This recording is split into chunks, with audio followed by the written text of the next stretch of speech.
Back in my bag, yo. Conscious. ISO. Diamond. Back in my bag and I gotta brag, I do this shit for real. When we was down and we had nothing, we had to share a meal. We put the shit in overdrive with no steering wheel. Shorty throw that thing back in a pair of heels. Yeah, she be riding on that thing like a Ferris wheel. Yeah, I love them dark skin, brown skin, caramel. You know I had to bring it to the hood like she Karen Civil when she keep on turning head. Cause when she walk that thing jiggle. And we going back to back on them like we Huey and we Riley. This that back in my back, low, we back again so highly. This that back in my back, low, we back to change the climate. This that back in my back, low, we bring the force like Tommy. Back in my bag flow. Back in my, yeah, back in my bag, yeah. I'm back in my, I'm back in my bag, yeah. I'm back in my, this my, back in my bag flow. Back again, yeah, we keep on stacking it, what's happening? Everything in Gucci got me feeling like I'm dapper then. Life has been a movie, yeah, so shout out to the cameraman. Pull up to the scene, it's going down like an avalanche. Steady going up like a travel plan. Homer Simpson face, lucky power plant. Yeah, I'm off that dope, like I'm back again to Vizzy. At the Millies, out on Club Hurst. Give the word if it's a cinch, Lord forgive me. Still having motion, dog, so why would I slow it? Make it rain on them, bust a band, then you throw it. We was steady having it, even at our lowest. High speed road runner, keep my motor going. Hey, people feel away, but they don't show it. Gotta watch the people that's around you, that you grow it. They be coming around you with some plans to steal your moment. Soon as I bust a nut, she be like, baby, where you going? Never slowing down, it's enough to go around. Yeah, you probably knew it's then, but really you don't know it's now. Niggas let it show and tell, but all my niggas know me well. It was either chase a dream or go to jail, but none of us ain't going. Going back to back on them like we Huey and we Riley. This that back in my back, low, we back again so highly. This that back in my back, low, we back to change the climate. This that back in my back, low, we bring the force like Tommy.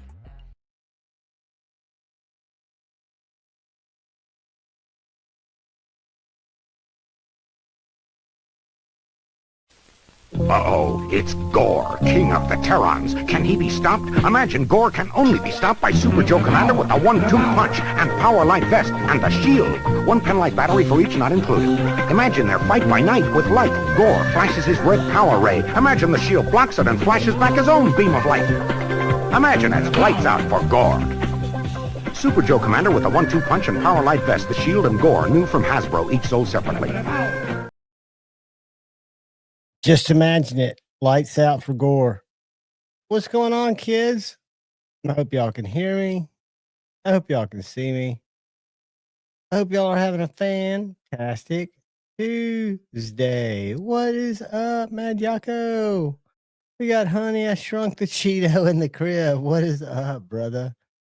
We got you guys in the house. I appreciate it. Mad Yako always appreciates you, my man. Joe Isabella, what is up? Good to see you, dude. No battery. What a rip. Oh, no. I'm going to run to the top real quick. Damn it, Ninja. What is up? My brother from another mother. Angelo, channel member. Welcome, my friend. Good to see you. Neil McKenzie, channel member. Good to see you, buddy. Got Marco in the house. We got Ron Crow in the house, whose stickers I have, which we'll look at here in a second, that I'll be including in giveaways going forward. Good to see you, Ron, and also a channel member. And then we got Rody 7420. I'll go dyslexic. I'll forget that. I go live about 10 minutes early because I'll always go live 5 minutes early from my posted time, but I start the live about 15 minutes early for people to hang out if they want to, and just be able to chat, because you can't chat if you're waiting for a live because it's all cloudy, at least on my Apple TV. What's up, Marco? What's up, Ed? Good to see you, buddy. Mad Yako, channel member. I said hey to you, buddy. Good to see you again. I think we are caught up. We got Honey, I Shrunk the Cheeto in the house. Said hey to him. Joe Isabella, the man, the myth, the legend. There's Paul Mills, my brother from another mother. Good to see you, Paul. Welcome, welcome, welcome to Joe member has been a member. Joe Isabella has been a member for 22 freaking months. I can't believe I've been doing this 22 months, much less having Joe a member. Joe, I love you, brother. Thank you. Man hugs all the way around.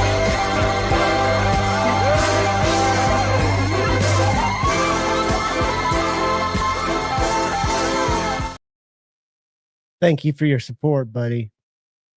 I definitely appreciate you. Definitely appreciate you. Crispy Critter, what is going on, buddy? Welcome, my friend. Richard is in the house. Hey, Richard, I don't know if it was you and I chatting earlier. I chat with several people, but I did get the straps securely off my Pointer 3. What they had, Richard's probably saying, I didn't even talk to you about that. But the backside was just a flat button. But then when I looked at it closer, it's got a little flat side on both sides. So I was able to get my Knipex in there. They're little leather straps. I'm just not much of a strap guy unless it's a tiny little knife, like little tiny knives. Since I always catch grief for it.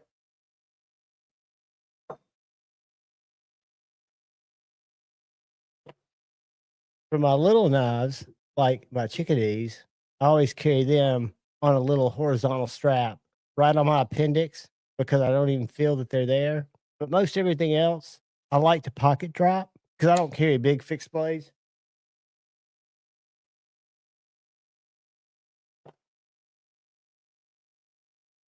Unless I'm carrying something like this. And this isn't even a big fixed blade, but what this is this is a modern day trench knife in 3V with nasty, nasty little pinky knuckle, attitude jester, G10 handles, 3V blade, USA made, servant knives. Hopefully he'll be making knives again soon. Got some wicked jimping, depending on where you want to get on it. But this is probably as big as I carry. And I do carry it, especially when I go to the Sunoco late at night to get my peanuts and my THC drinks. I always have this in my back pocket in case somebody comes out and goes, hey, man, fuck you. And I go, wait, you don't want to say that. And they go, no, I was just saying, fuck you. And I was like, well, that's cool. And they're like, no, I'm going to come take your Slurpee. And I'm like, the hell you are. That's how I roll with it. But tonight, I'm carrying equally intimidating Joseph S. What's up? Good to see you, buddy. But much smaller little knife that I really enjoyed that I traded for. This is a little Koch Tools Hornet. And they make the Hornet in different styles, like a Tonto. This is kind of more of a trailing point, I guess you'd call it. Chisel grind with a fuchsia Cerakote or some kind of coating on it. Little JG10 handle. Small little knife. But all I would use this for is opening an Amazon package, which I did today with that point, or jabbing it into something trying to take my Slurpee. That's just the way I look at it. But it's a cool little knife. 60 years old. Dude, maybe when I'm 60, but as long as I'm 58 years old and under, which right now I'm technically under, but good luck. I'm still a fucking little banty rooster. And see, what people don't realize is I always had to fight bigger guys. That's why I started wrestling when I was like 12 and then did it competitively through high school. I can't get my knife in my back pocket. I don't want to stab myself. But I'm a ground and pounder, dude. Especially if I've got a blade, then I'm a ground and skewer. All right, this is about to piss me off. There it is. Dr. Drew, dude, Ron Crow, what is up? Bushcraft rebooted. Well, I've got y'all here.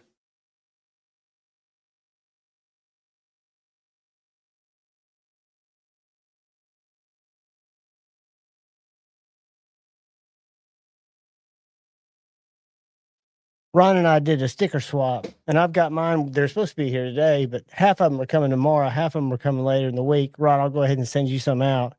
But these are some of Brother Ron Crow's Blade and Woodworking stickers, which are very cool. And there's some holographic ones that are very cool, that have a very hip looking crow holding a hip looking blade. And these are going to be included in the giveaways. I'm going to get these out, and we're going to promote Ron. Check him out. Yeah. We'll probably even stage a giveaway. I wish Chinese New Year would get settled back in. I got a lot of people giving me the runaround. Knight's Edge, what's up, buddy? I didn't see you come in. Welcome, my friend. Welcome, welcome, welcome. Good to see you, El Cap Addict. Good to see you, buddy. I'm missing a lot of you guys slipping in. But yeah, we're gonna hang out. We're gonna talk about some knives. I got a couple of different ones in. I got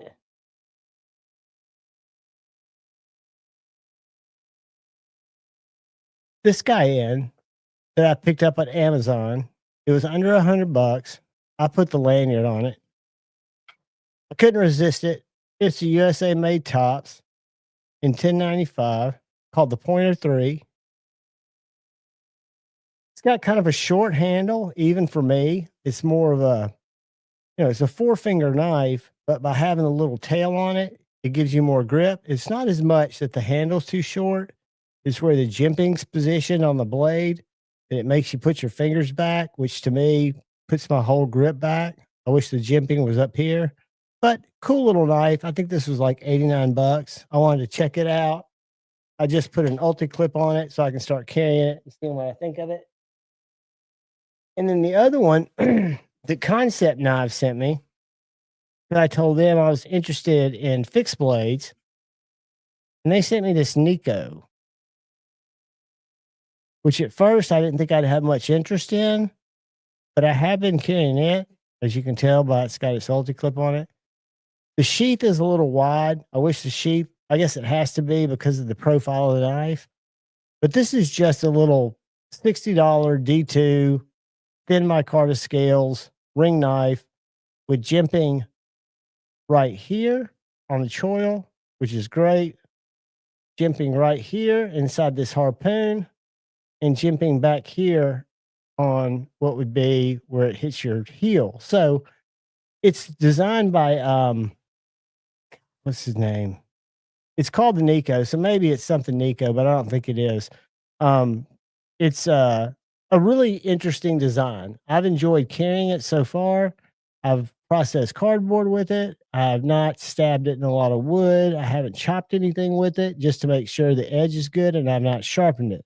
Because that's something else I like to do before I give my subjective final thoughts, which are not scientific. Watch other people's reviews too. I always talk about how knives make me feel, and sharpening knives are part of where I get my feel. So if it sharpens up and feels good and gets really sharp, I will like it more. What's up, Nolly Charlie? And I can tell you it has more of a pierce or grind. Here you go. Can y'all hear that?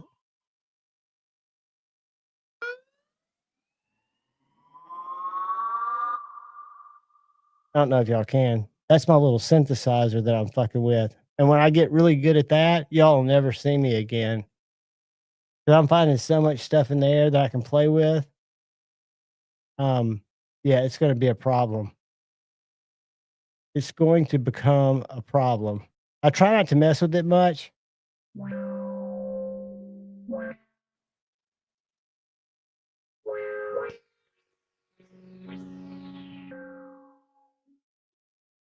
I don't know if y'all can hear that, but it's damn near hypnotic. It drives me crazy. I wish I could get away from it. I blame it on pocket metal. Gnarly Charlie, what is up? We got Bushcraft rebooted. I've said hey to you guys several times, but I'm not seeing, like, when people come in, I just see that you guys are chatting, and I'm glad you're here. I'm sincerely glad you're here. I've got a special guest that's going to pop in, um, and he deserves and will get no introduction. He will come in when he chooses, no rush. I do have a chance. My little light crapped out on me because I stepped on the cord. It was kind of my fault. So I don't have my knives pointing down view.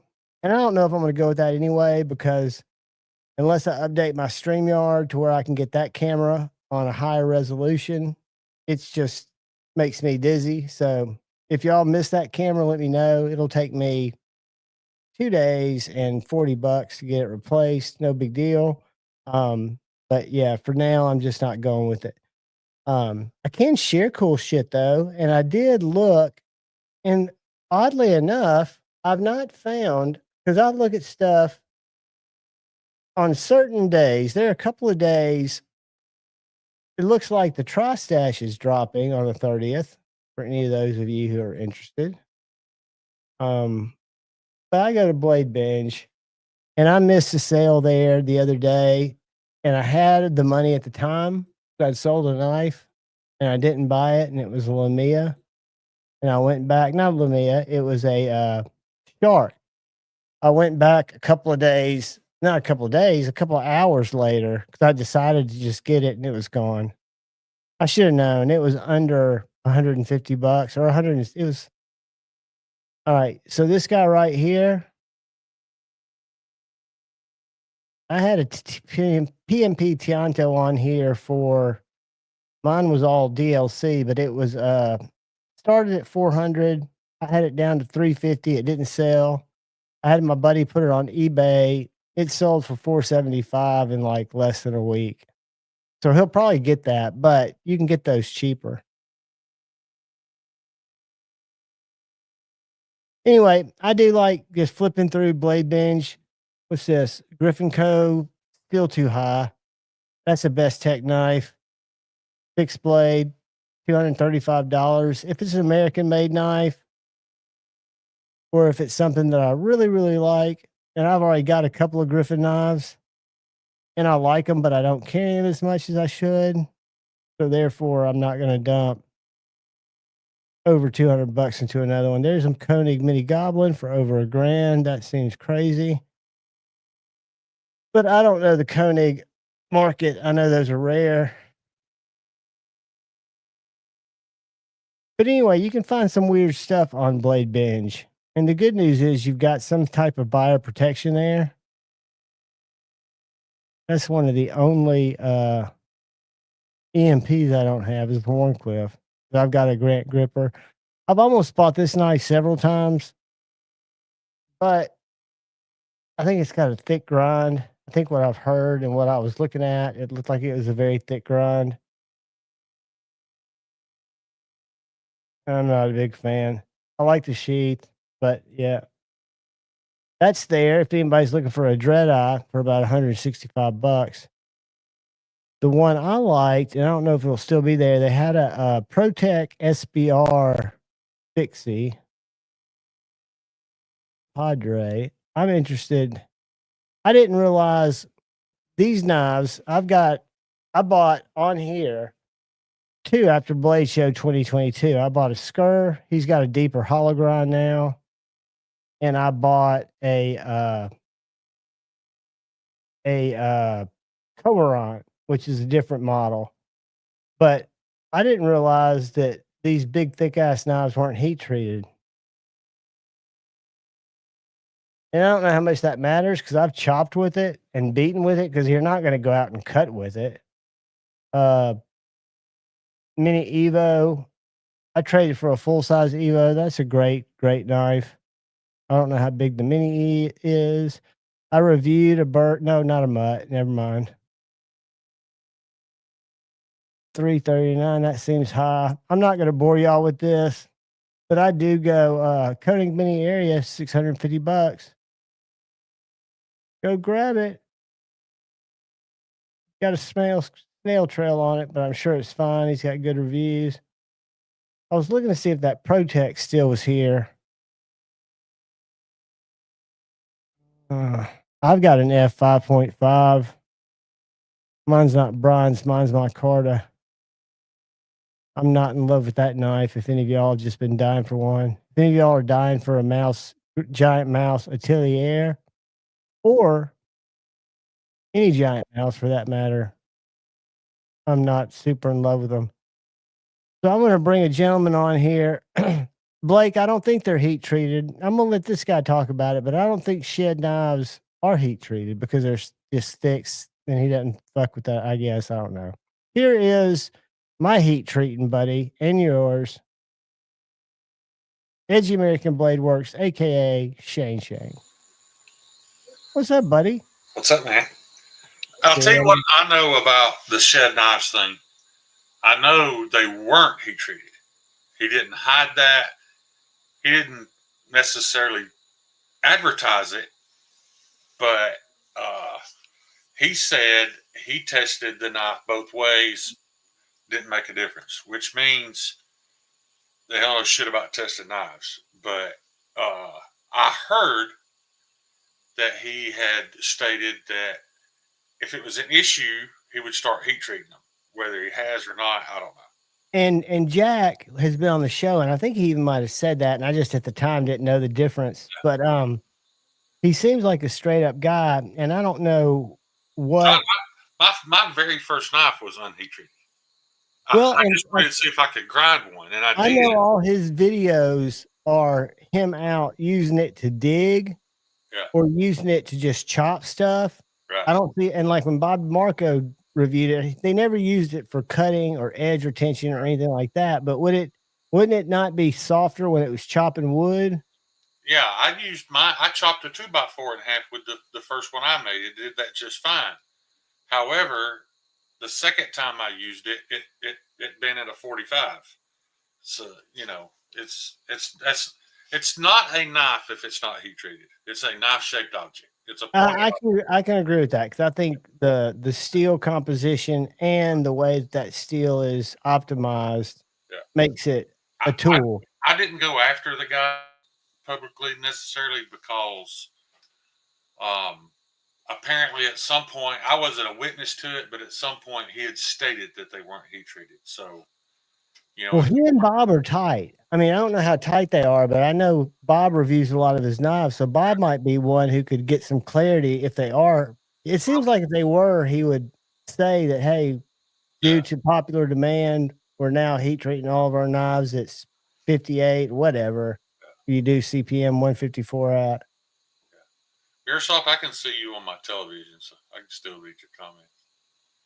But I've about got this one finished up today. I just finished sharpening it.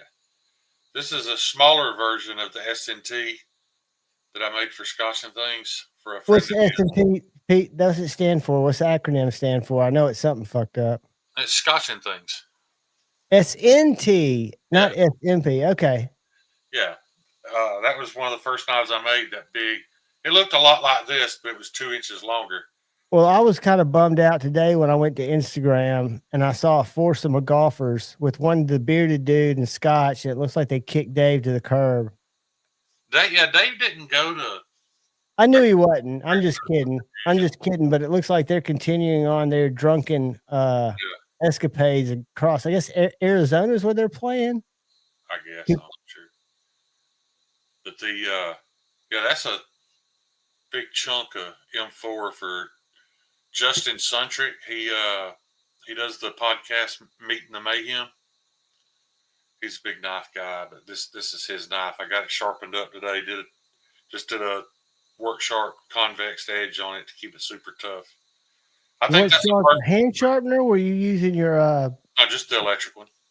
Okay, so you got an electric. This is not my typical super thin behind the edge. This is a work knife. Right, you buy pallet support with this thing, but if I was going to battle, that would be my battle knife, even above the original SNT, just because this is just more usable. The SNT, if I'm going to battle and I run out of freedom pills, I will be carrying this. Yeah. This is my futuristic trench knife. I'd be scared to use it, but I'd carry it.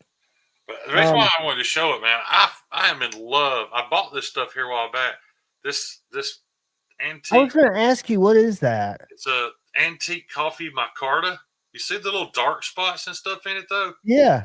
Man, I love that. I mean, it's slick too. I've got it sanded super slick. I thought I'd chamfer the edges enough. They don't hurt, but I think I'm going to go back and knock a little more. You can see they're a little. They're abrupt. They're chamfered, but they're a little. Let me ask you: if I was designing a knife, and I wanted or thought a thinner scale was kind of for the profile of the knife, you don't save money on thinner scales because you're having to buy stock and sand away what you don't use. So there's nothing to be gained there. There's more work, really. Incorrect. You can buy almost all scale material. You could either buy in 1/4 inch thick, which is what this was. Now I probably brought this down to 3/16, and that was probably 1/4 inch. You can buy 1/8 inch scale material. I buy mostly 1/8 inch scale material because I don't like big thick scales. Well, that's interesting to know, and I'm not looking at it from a cost savings point. I just know that, believe it or not, well, they are cheaper than the 1/4 inch because it's half as much material. But I think you and I will agree, a bigger handle is more comfortable in the hand, but it's not as easy for me to carry. So I've got some knives. I don't like a bigger handle on a small knife. On a small knife, I'll give you a good example of what I'm talking about, and maybe I'm describing it wrong. Yeah, but if somebody wanted a 6-inch knife with 1/4 inch scales, I'd do it. It's just if you leave it up to me, I'm not gonna. This is my only wooden handle, and this is that little Lucky Dog knife I bought after I got a chance to review it, and it's got kind of a nice, thick, rounded handle that fits my hand great. So there's no fatigue that I'm going to get using that knife. Show it again. What? I don't think that's 1/4 inch though. No, it's not. It's thicker. I think this is pretty thick. It's not. It may have started at 1/4 inch and then they rounded it. It may be 1/4 inch. Yeah, it is thinner. I've got a mic meter, but this is on the thick side when I put it in my pocket. Yeah. Whereas this, and I don't like titanium, right? But that's a much thinner scale, and I think on a thinner, slicey knife, I think the thinner scale makes more sense from a carrying standpoint. I like it a lot better that way. Like you said, on a short, skinny, thin, slicey knife, I prefer a thin scale where it's I can get a full pinch grip on the entire knife. I'm not a fan of big thick scales on a small knife. Yeah, if I'm going to be out chopping or if I'm going to be using it as a camp knife, I think it's got its place, right? Yeah. I want to show you something. Hang on. This isn't Coke, buddy. This is a big ass double shot. But yeah, I need to warn people because I've had people say that knives are small when they get them. I've got a 3.5 inch hand spread. And if you don't know what I mean, go watch Bees. I think Bees is 7 inches. This is one of my favorite knife materials, handle materials. And I make this. This is Scotch-Brite micarta. Scotch-Brite micarta. Do you have any Scotch-Brite in it? The blue you see is a blue Scotch-Brite pad. Pressure infused with the resin. All right, so. And it makes it. And where does the micarta come in? Well, because micarta is any material. That you pressure to rise. So you're making your own micarta, and you're making it out of. What was the first material besides the Scotch-Brite? Resin? It's resin and blue Scotch-Brite pad. Do you have just a little form that you put that stuff in?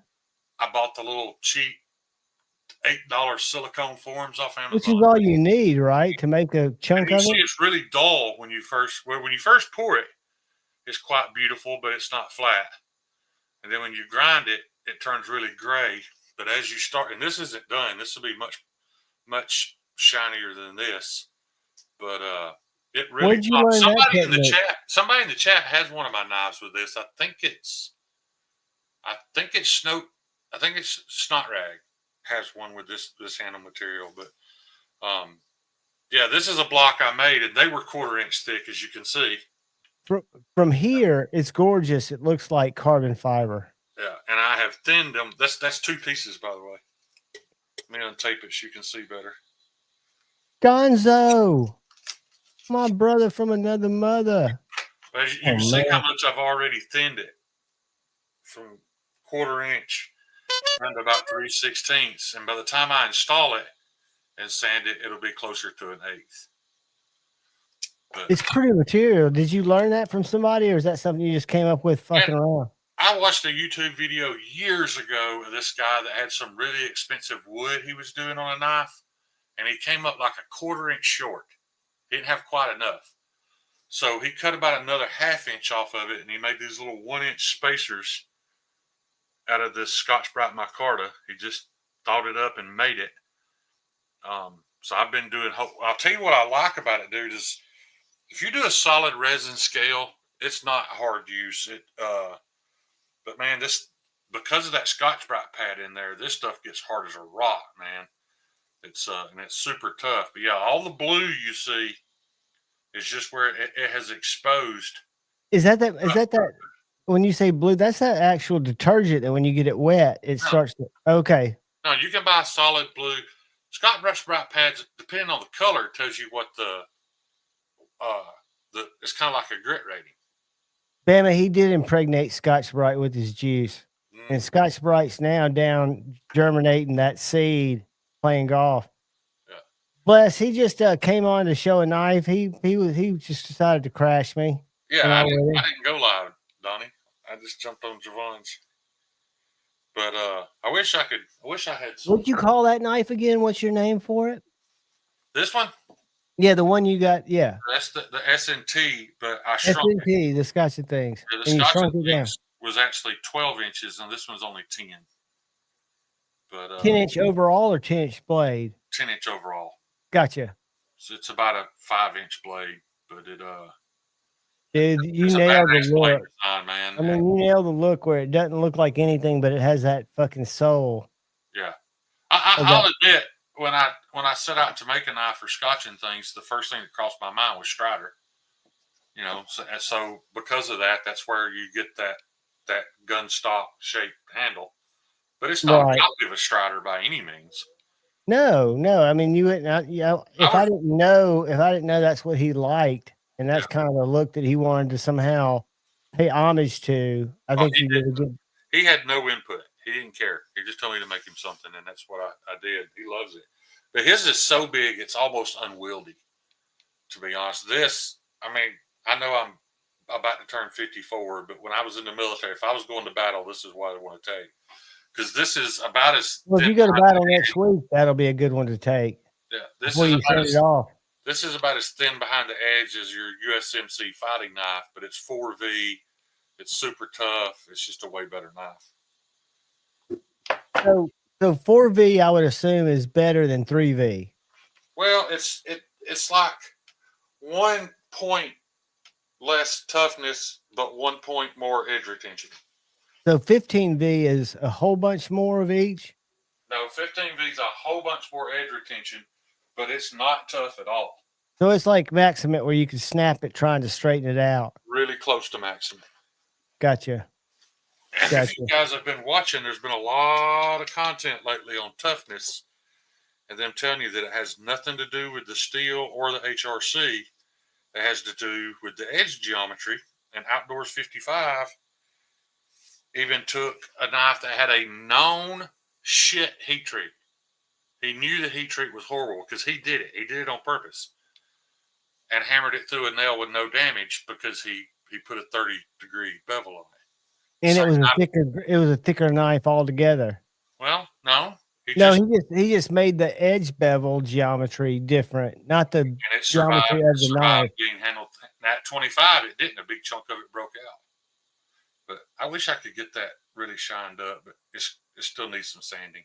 Dude, it looks gorgeous, just like it is. Pretty pretty in person. The snow truck in here, because he got some of it that I didn't have the same equipment, so I think I'll be able to polish this even better. Yeah, 15V is 5 times the V is 3V. That's true.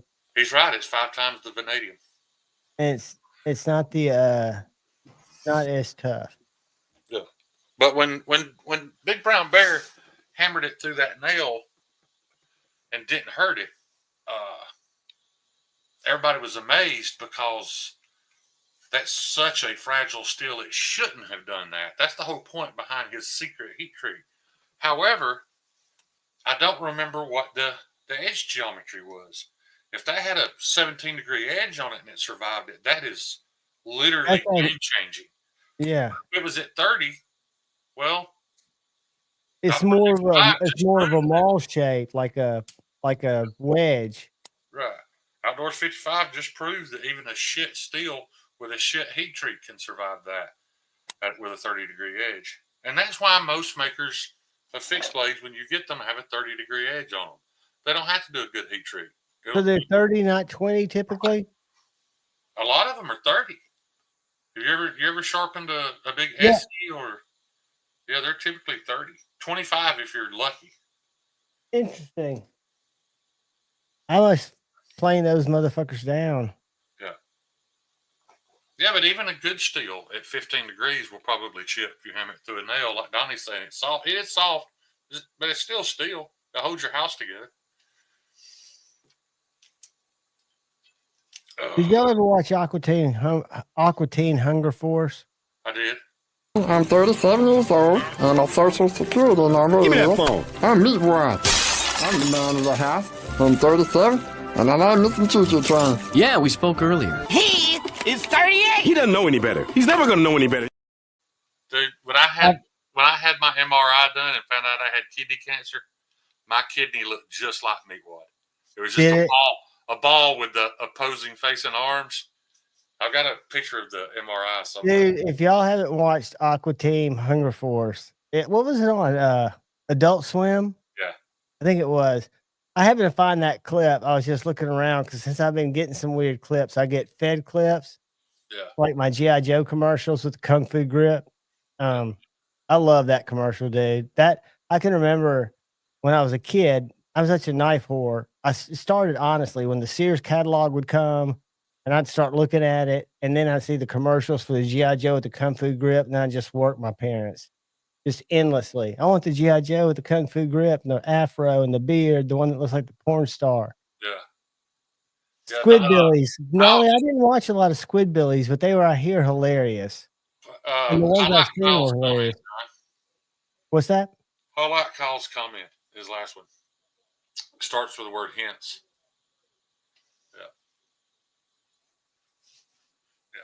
Yep, Kyle taught me that. That's why 20 is kind of where I keep my TS Prof now unless I'm doing something crazy. I typically live on a pocket knife. I live at 17. And the reason I do that is because my first Mannix, I think it was, an S30, I sharpened at 15 and the edge was chippy.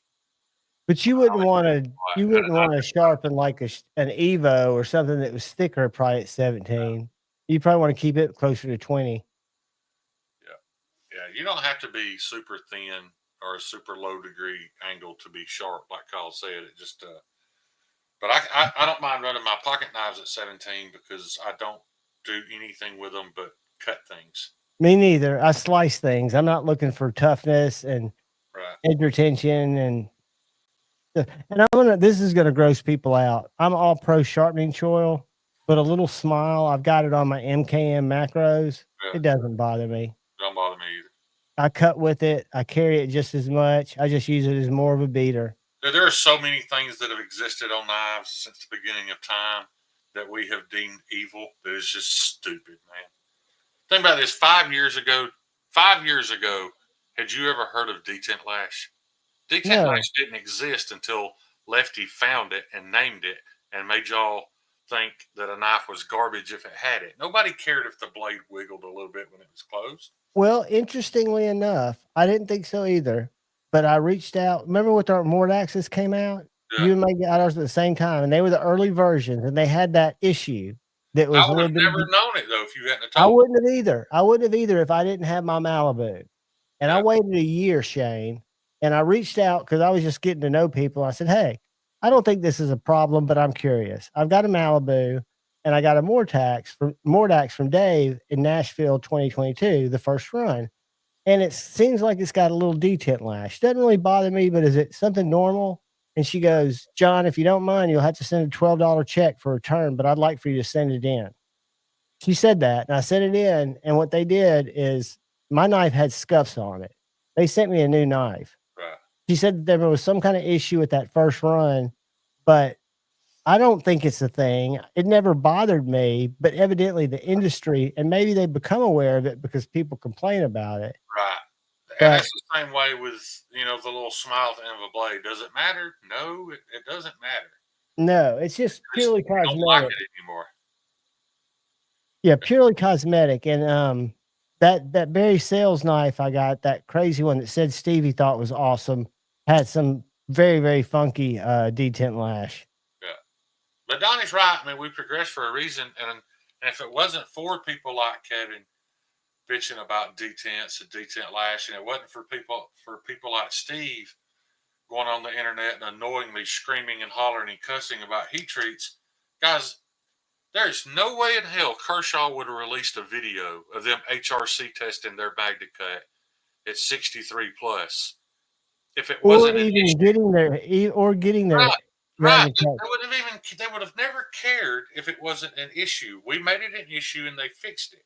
And everybody, I'm not saying you owe him anything, but everybody benefited from people doing that. Everybody benefited from Steve bitching about heat treat. Everybody has benefited from Lefty bitching about detent, because all of our knives have gotten better over time. Because my whole point is some of it never mattered. Just like Well, tip and up or tip down. Lefty caught a lot of grief for that from Tip up or tip down manufacturers. doesn't matter. And he caught a lot of grief when his growler came out, and I thought he handled it very well, without good detent. He had to kind of eat his words, and he did it in a very eloquent way. He handled it well. He handled it well.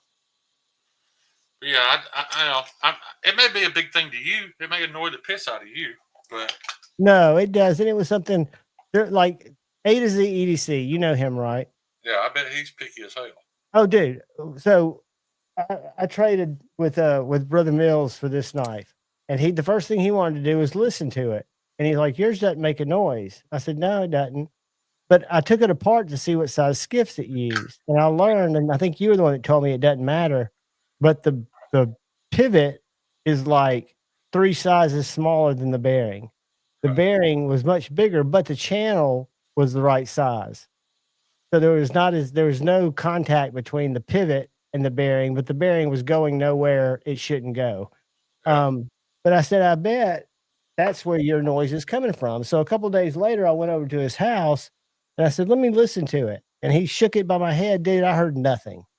I heard nothing. I was like, dude, I don't hear anything. He's like, you don't hear that? And I'm like, no, I hear nothing. And then I opened it. What are you talking about, A to Z? He's like, man, I hear. That's all I hear. You're deaf. I was like, not going to deny that, but you're a picky motherfucker. Yeah, and nothing wrong with that. No. It just doesn't affect it as a cutting tool. Is my point. Paul, I agree. I'm Lefty's buddy.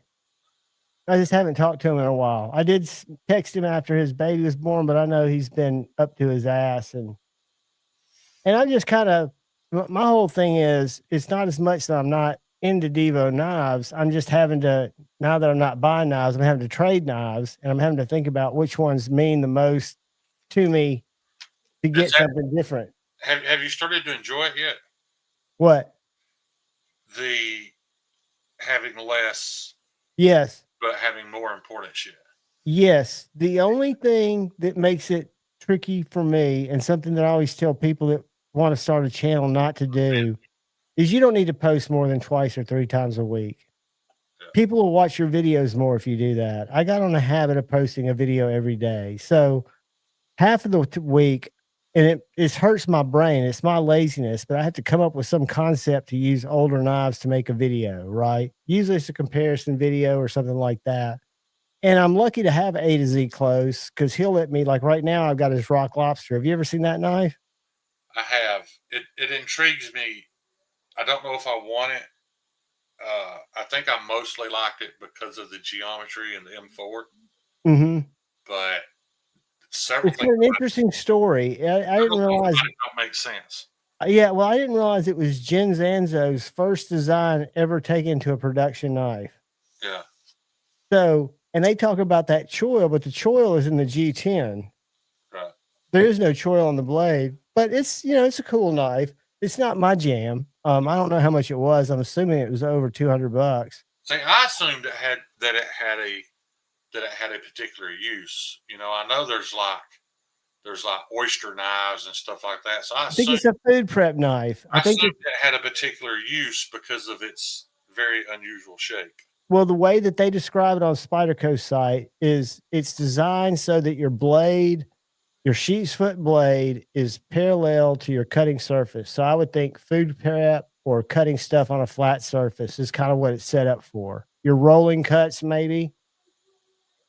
Yeah. Stuff like that. So you think that's what led them to making the Spotty Chef? They did the rock lobster and then decided to do the Spotty Chef? I don't know. Prep oriented too, isn't it? I think it is. And there are a lot of knives that are, I think of Leon, because he made his first main knives as food prep knives, the kitchen utility folder, but they make for good EDC knives too. I think more people are using a KUF for an EDC than are in the kitchen, because you would just get a fixed blade kitchen knife, right? Right. Even if you wanted a Leon. Which y'all never forget that night we were at dinner. You were sitting kind of on the other side of the table, but do you remember when we were at dinner at Blade Show and Jeff pulled out his Leon Maz and showed him to Super Steel Steve because they were sitting right next to each other? Super Steel Steve held up and said, "Dude, that thing's crookeder than something's dick." He goes, "You need to take those back to Leon tomorrow." And Jeff's like, "Well, they don't really bother me." And he's like, "Dude, that's unacceptable." Jeff who? A to Z. Z? Well, yeah. He's the one that's so damn picky. It bothered him once he pointed it out. Once he pointed it out, but he's since gotten a couple of, who makes those for Leon? Who? White Mountain. Not White Mountain, White River. They come in a White River box. Yeah. So they're USA made kitchen knives. Okay, I thought you were talking about his folders. No, this is one of his kitchen knives that he was saying, because Jeff was showing it to him and he was like, "Dude, that thing's kind of crooked." And Steve was showing it where it trailed off. So he was like, Jeff was like, "Well, I can see that, but how's that going to be a problem?" And Steve's like, "Because it's not perfect." Right. Because it's not right. let me show you something, dude. Keep talking. It'll take me a minute. I got to go to the kitchen. I'll show you Okay. Something. Maddie, what's up, brother? Welcome, my friend. My little giant buddy who hangs out in the deserts of Arizona and helps people. He's a helper. He's just a good guy. Salmon Ninja's a good guy, but he's not got a good grip on knives. That's why he drops them through his feet. YouTube Music Portal, what is happening? The man, and it's good to see you. Good to see you. Speaking of, we don't have any music, so y'all watch this while I get you some music. And here is G.I. Joe with Kung Fu Grip. G.I. Joe has hands that grip. Fingers you hold open and let close. Hands that hold on with a Kung Fu grip. The grip you help Joe use in self-defense. G.I. Joe with Kung Fu Grip. The hands that grip. That's what G.I. Joe does. His hands grip. So you might not even be able to see it right now, but the day I went and spent with Steve Kalari, I was there like 12, 14 hours just learning heat treat. I saw this knife laying behind the grinder covered in metal dust. This one and many more. And I asked him, like, "Steve, it looks dingy because it's got oil on it, so it's all because this is just W1. So I had to keep it old. Anyway, I was like, "What's that pile of knives back there?" And he's like, "Oh, those are all blims." I was like, have you ever considered selling the blims, just selling a cheaper price? He's like, "No, if it's not perfect, it's not coming out of my shop." What? So I picked this one up, and I was like, "Why y'all like that? Why? I mean, Jason's the same way. That's crazy." So what's wrong with this knife? And you can't see it right now. Look, though, it's starting to patina right there. I'm stoked about that. But there's a hamon that runs down this blade. What's a hamon? Is that like the little divider where it looks like it's It's two pieces? No, it's a differential heat treat. So the edge is treated, but this part back here is much softer. To make I got you. I know what a hamon is. Okay. The hamon, before he Scotch Brite checked it, I got to be careful not to touch this thing, man. The hamon dipped about right there. This last little section of blade, this last little 1/4 inch, is not hardened. So that's the only thing that. So he wouldn't sell it. I was like, Steve, nobody's ever going to use that fat part. You cut up here. He's like, it doesn't matter. It's not right. I won't sell it. And I was like, well, I'm taking it home. And he's like, well, not till I clean it up. So he Scotch Brited it. Now it's already starting to. Well, that just shows the type of knife you'll get if you invest in one of his knives. That was my point. That's why I went and got it. Because you were already talking about that perfection. Because we had a conversation earlier. We won't get into specifics, but it's you can be hard on yourself, but there's a point to where you can only do what you can do. That doesn't mean your quality has to suffer. Right. You have to work your schedule so your quality doesn't have to suffer. Well, if you were searching for a kitchen knife and you found out you could buy that one, whether it was $20, $40, $50, $80, whatever, cheaper, because the last 1/4 inch is not going to stay sharp very long. On a W1 knife anyway, it's not an edge retention monster. This thing will cut without an edge because it's ground so thin. But Steve's psychology is, I don't want my name on something that's not perfect. And I can understand that too, in a way. I get it. Unless he said, I'm not going to brand it, and you can't say it came from me. But what's interesting to me, it's just like every time I post this little knife, this is one of the first knives that Luck Knives made. Yeah. His little Squall. I don't know if you've seen what he's made lately, but he's gotten really good, or a lot better. And he's always like, dude, that's such a terrible. He's gotten a lot better because I haven't had him, but I will say from Instagram, he's gotten a lot prettier. They look prettier. That's what I mean. That's all I mean. But he's always like, dude, these are so much better now. And I was like, you don't understand. That's why I like this one and got it from Lefty. They're definitely prettier. Because it's rough, though. I like the fact that, and that's why I like Jason's knives so much, because they're not just, I like pretty too. Don't get me wrong, but I think there's a place for seeing where somebody's fucking ground on it and fucked with it. But this knife, guys, I didn't. Kyle will tell you this is probably better than a lot of what I've done in the past. However, I did not push the refinement. This is a battle knife. That's what he wanted it for. This is to stick through chainmail or whatever you need to a car door. Yeah, this was supposed to be a little rustic and a little, but Donnie's right on it. Yeah. And I'm sure that the big, I guess the thing is as a maker, where do you draw the line? Is what is subpar? I'm making Bob DeMarco a knife right now. And for those of you who were in the live, you'll remember it. I got the bevel ground. And this is not it. After I got the bevel ground, there's a small, shallow void in the steel. Like a 1/2 inch long. Just a little, it's not a scratch or a gouge because it runs the wrong direction. And it's black where the bevel is silver. So it was inside the steel. Now, is there anything wrong with the knife? Probably not. I could have did a rock pattern on it. Nobody would have ever known. But I'm making him another knife because of that. Because my thinking is, well, what if there's another one up here just hidden beneath the surface right at the edge and it chips out? Dude, that's a beautiful knife. Which one? The one you just showed. This is the only recurve thug. You told me why the thug was recurved, and I think that's awesome. I actually love it because of that. Bam, I'm not sure it's an evil joke. Family entertainment. And he's not hesitating. He'll go.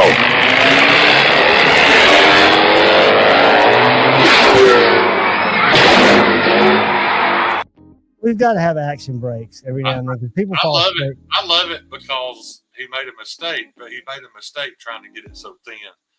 So, this is not like I just ground that out. This is the same thickness behind the edge as where it's higher because that's just where he went.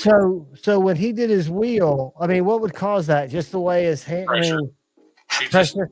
Yeah. But you got to remember, whenever you're passing back and forth across that platen, The middle of the knife. What is the platen? Is it platen part of the knife, or is it a? The platen is template? Part of the grinder. It's a heavy. Well, it's a template type thing. Yeah. The middle of the knife is always in contact. So there's more metal removed here. No edges. Right. Naturally, there's more metal removed in the middle. And that's what he did. It got a little thin. I'm going to finish this knife and put it up for sale. And if nobody wants it because I don't care at all, man. I will certainly be proud to keep it carried because it's such a shallow recurve that you don't. Yeah, you don't ever and you just sharpen it just like you would anything else. Yeah, I think that's sweet. Yeah. I think it's very, very sweet. And not only that, but it is a chunk. What's up, Rocky? It's a chunk of 65 HRC. You can't just throw away some 65 HRC crewware. There's another one I haven't showed you guys that's worse. Let's see if it's still laying here. There was two that he messed up. I want a highlighter. This one I don't think can be fixed. Check that out. You see that? Yeah, but that's just like a smile, right? Oh, it's a huge smile. And then look out here at the tip. It dips out. It's like so you couldn't turn that into a choil and then cut out. I could easily make this choil bigger, grind this all back flat, and it would be maybe 2 or 3 thousandths thicker behind the edge than the rest of them. But I don't know if I will. I don't think I'm going to finish this knife, but this one with the slight recurve in it, I'm definitely going to finish. Well, don't throw them away because I think the longer you do it. Oh, I'm not. I may get a wild hair at my ass because literally all I got to do is grind it flat. I don't have much to remove. Yeah, that's what I'm saying. You just grind it and get it flat. It'll be fine. But like you said, you got enough keeping you busy. Yeah, it won't be quite as thin behind the edge as the rest of them are. And you know, if I sold that to Paul Mills, he'd fucking have a coronary. or the A to Paul wants it as thin as it can be without blowing through it. I get it. That's actually where Paul Mills and I kind of connect. And he's not watching, so I can say it, or he won't come back and watch.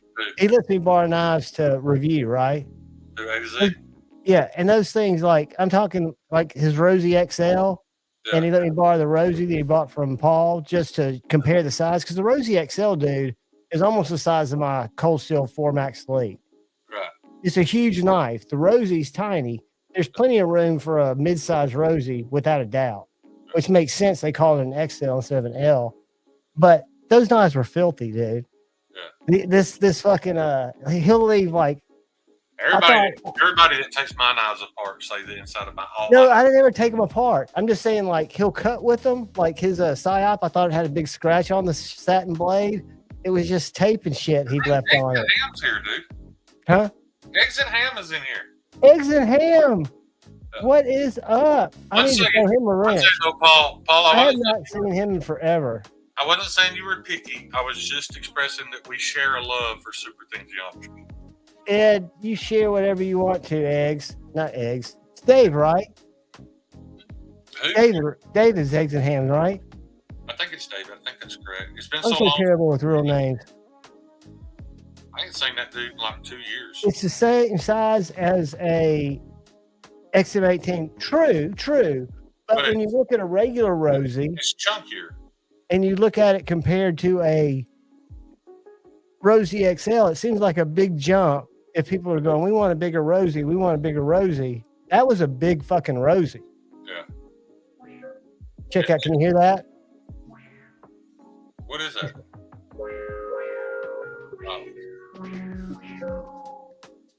My synthesizer, dude. I'm getting so fucking weird over here. Eggs, there's a lot of new people in the community that probably don't even know who you are, because they came around since. Eggs, if you got an Instagram link, I will send you a link and you can come hang, introduce yourself.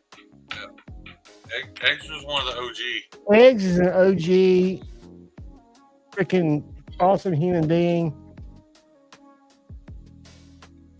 Kyle, nothing wrong with it, but and I think you're I don't know how big you are, but Shane knows how big A to Z is.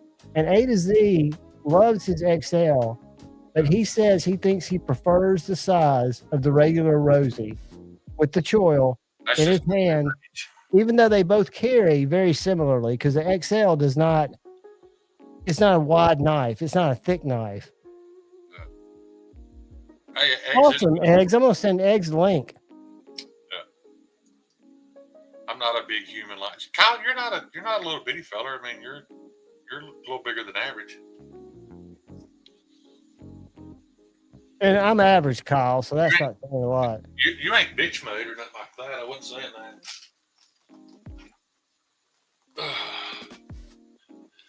Need to grab a drink first. It is. You remember Eggs' live streams too? Dude, absolutely. That's when we got to know each other. Yeah, it was so chill. There was rarely ever a topic. It was just, and I don't want him to take it this way, but if you wanted a live stream that would chill you out and put you to sleep, it was Eggs. Not that he was boring. It was just so chill in there, man. Yeah. If Javon is ever done huge, that's true. I will admit, the first time I laid eyes on Javon, first time we met, when I pulled up and he got out of his car, I thought, motherfucker, man. I'm not a big guy, but I'm not like some people that fake it. So when I measure my hand, people ask, because they always say that knife is going to look a lot bigger or smaller in my hand. Yeah. My hand is 3.5 inches right across there. So I don't know what y'all's measure. I think mine's about 4.5. Really? That much bigger? Because when I like put my hand up to 80 Z's, he's got sausagier fingers, but I've got long fingers. So I'm surprised that. I will. Somebody come out a clip, and I will say this, man. I will forever. Stevie, you want a link, buddy? I'm gonna send Stevie a link too. It's Tuesday night. I will forever cherish my Kershaw live wire that Ed bought for me. But that is the worst pocket. It's just 2 reasons. This clip sucks. It's funky. Really? It's mounted at an angle. I can't get this knife out of my pocket without going all the way past it, putting my finger under it, and pushing it up. I cannot pull it out from here. And every time I take it out, it fails to deploy because there's a big chunk of pocket lint in there. And it fails the knife. Love the knife. I just won't carry it in my pocket. I'm sending Stevie and Maddie just for shits and giggles. See how weird we can get it. There you go. Oh, Stevie. Stevie, you got a link in your Instagram, buddy, if you're free. And so does Maddie, if he's free. Yeah. Stevie, I got some learning to do, dude. I got a new pew today. A little the Mannix MC9L. Little compact for concealed carry. And I've never had a small 9mm that small. Would you call it an XL what? I'm definitely going to have to train because I'm not used to that small a pistol about how snappy they are. My other pistol is much heavier and bigger, so I don't get that barrel flip. But man, those little subcompacts. Yeah, you got to. When I got mine, I was working at the time, so I had a membership, which made sense for me to get a membership at a range that was close to my office, because at lunch I'd go down there and they'd give you a target, and as long as you had pew freedom pills, you could stay down there as long as you wanted. You know, you didn't have to pay each time you went. You paid a monthly fee. Right. So I got really, really good with my little ones. And then I picked up this P355 that's by me now, which is just like the 365, but it's a 22. A little bit bigger, but it was just so much cheaper to practice with. Right. I'm enjoying Maddie, you got a link if you're free, brother. But I was going to tell Stevie, I don't know if it's. I know the fact that it's a smaller gun is affecting that, but also I've always shot cheap ammo out of my EA, and this gun I'm shooting quantity black, so I think it's a combination of a smaller gun and a hotter load. I'm getting a lot of. You got to find anytime for me, even with a good, from what I've heard was a very reliable pew. You've got to get a load that matches the pew. Not made by the same people, but they eat different stuff. They like different stuff. They feed differently. The gas and the blowback has a lot to do with it. Where the grain has a lot to do with it. Well, I've got to do a lot of training anyway because this is my first CCW with a red dot. So I've got to get used to acquiring that red dot. Outdoors, talking about getting rid of something. Did you have a mechanic that I had a car CW9 years ago? It was decidedly unpleasant. I've got a wrecked Volvo if anybody wants it. Not totaled. It's just got a little fender damage. I'm arguing about firearms with Kyle because he's more passionate about firearms than he is guns. Because we disagree on everything. Like I tell everybody, anybody that asks me if I would recommend a High Point, I absolutely would. But this is why. If that's all the money you have, then buy a cheap pistol. A cheap pistol is better than no pistol. But Kyle's all buy once, cry once. I get it, but not everybody can afford that. Well, if you gotta do your best. Love you, Rocky. You gotta do what you gotta do. And I started out with pretty reliable because I never had a misfeed, but it was very hard to use. It was a Kel-Tec P9, double action only. Don't be a poor. I was. Yeah, that's what Kyle said. And then I jumped up, but I do regret when I was in Severance Land that I did not get a long one.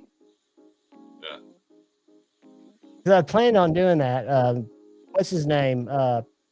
Tad, Dark Gravity. I've been trying to get him to get on and join us for a Friday Night Flicks, and I can't even get him to respond to me.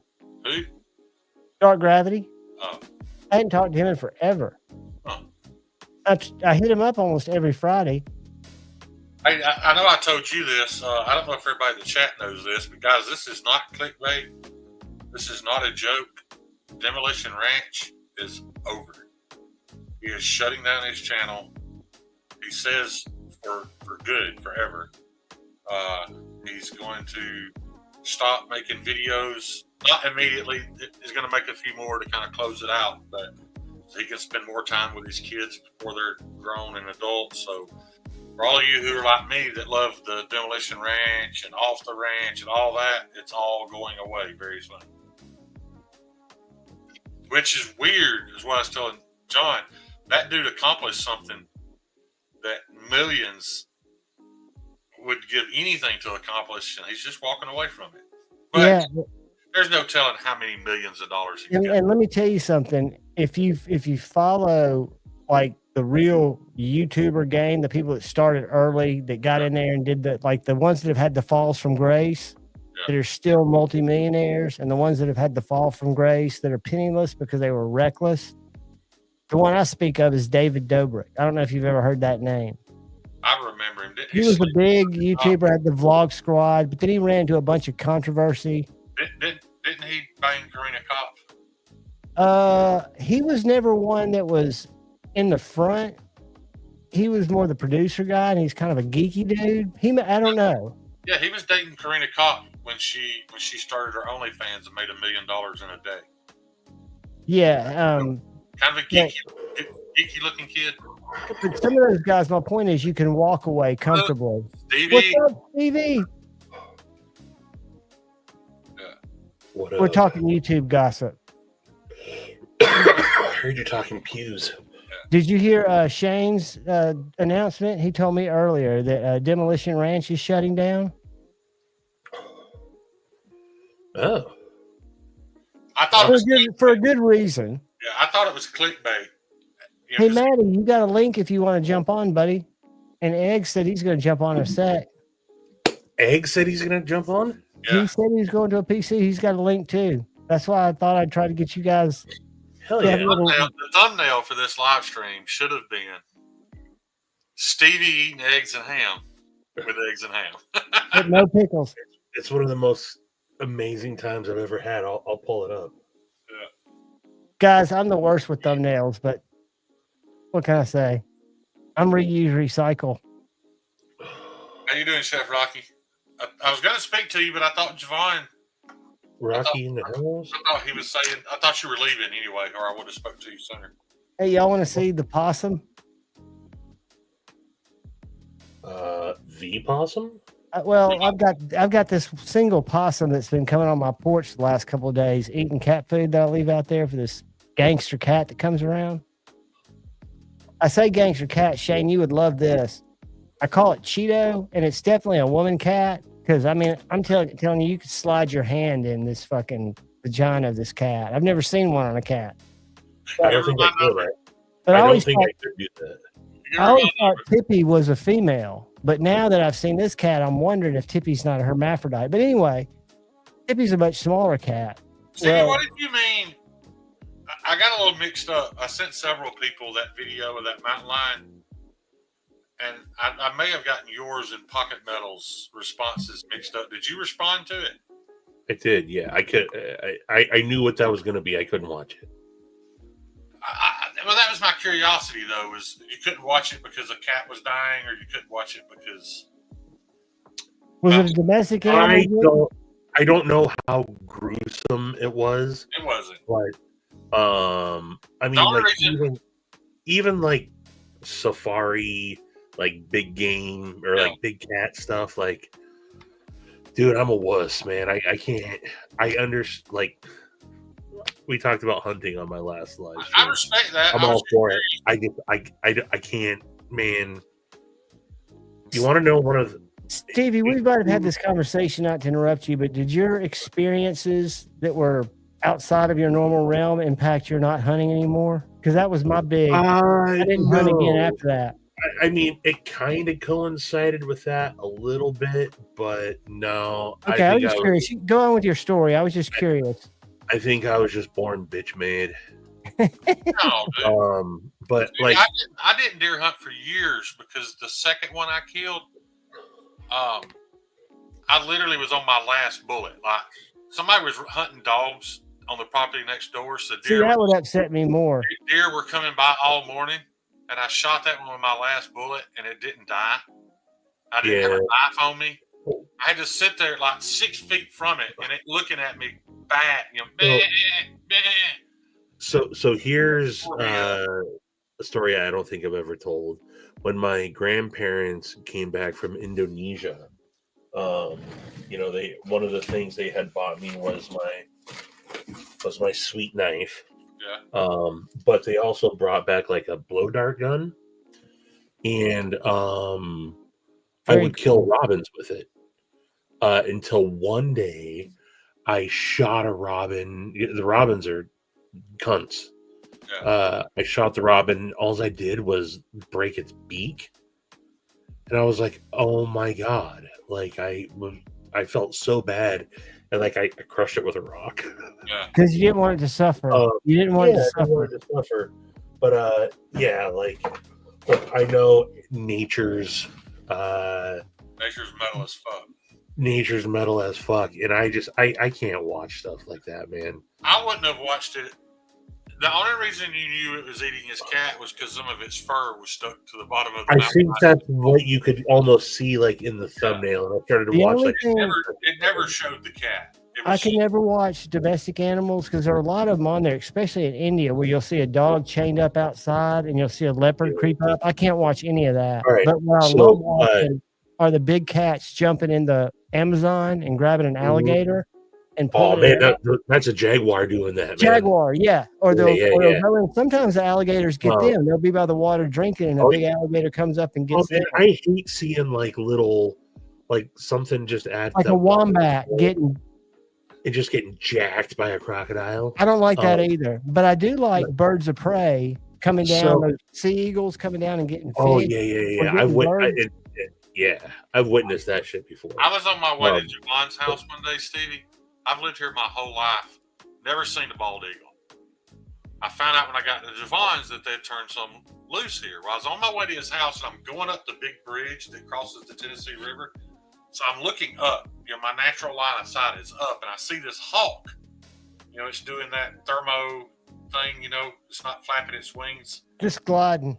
It's not really gliding. It's just got that thermo lift holding it in place. and out of nowhere, dude, this fucking bald eagle flies through him.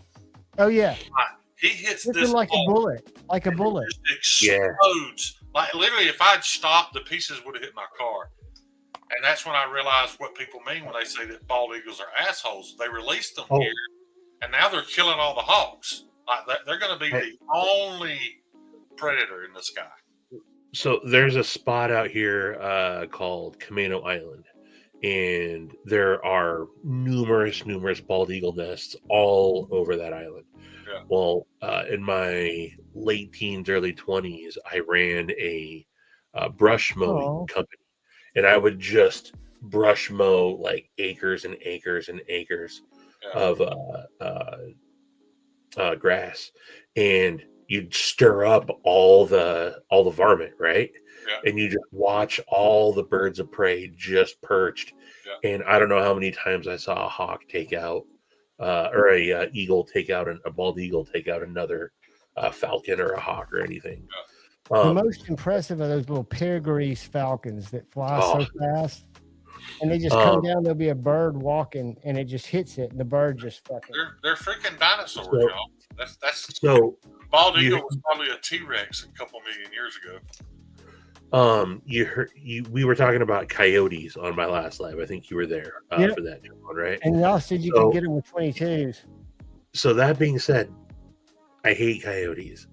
You want to know one of the hardest times I've cried as an adult was when I was in Albuquerque, New Mexico last year, taking a Uber from the resort that we were staying at to the hotel.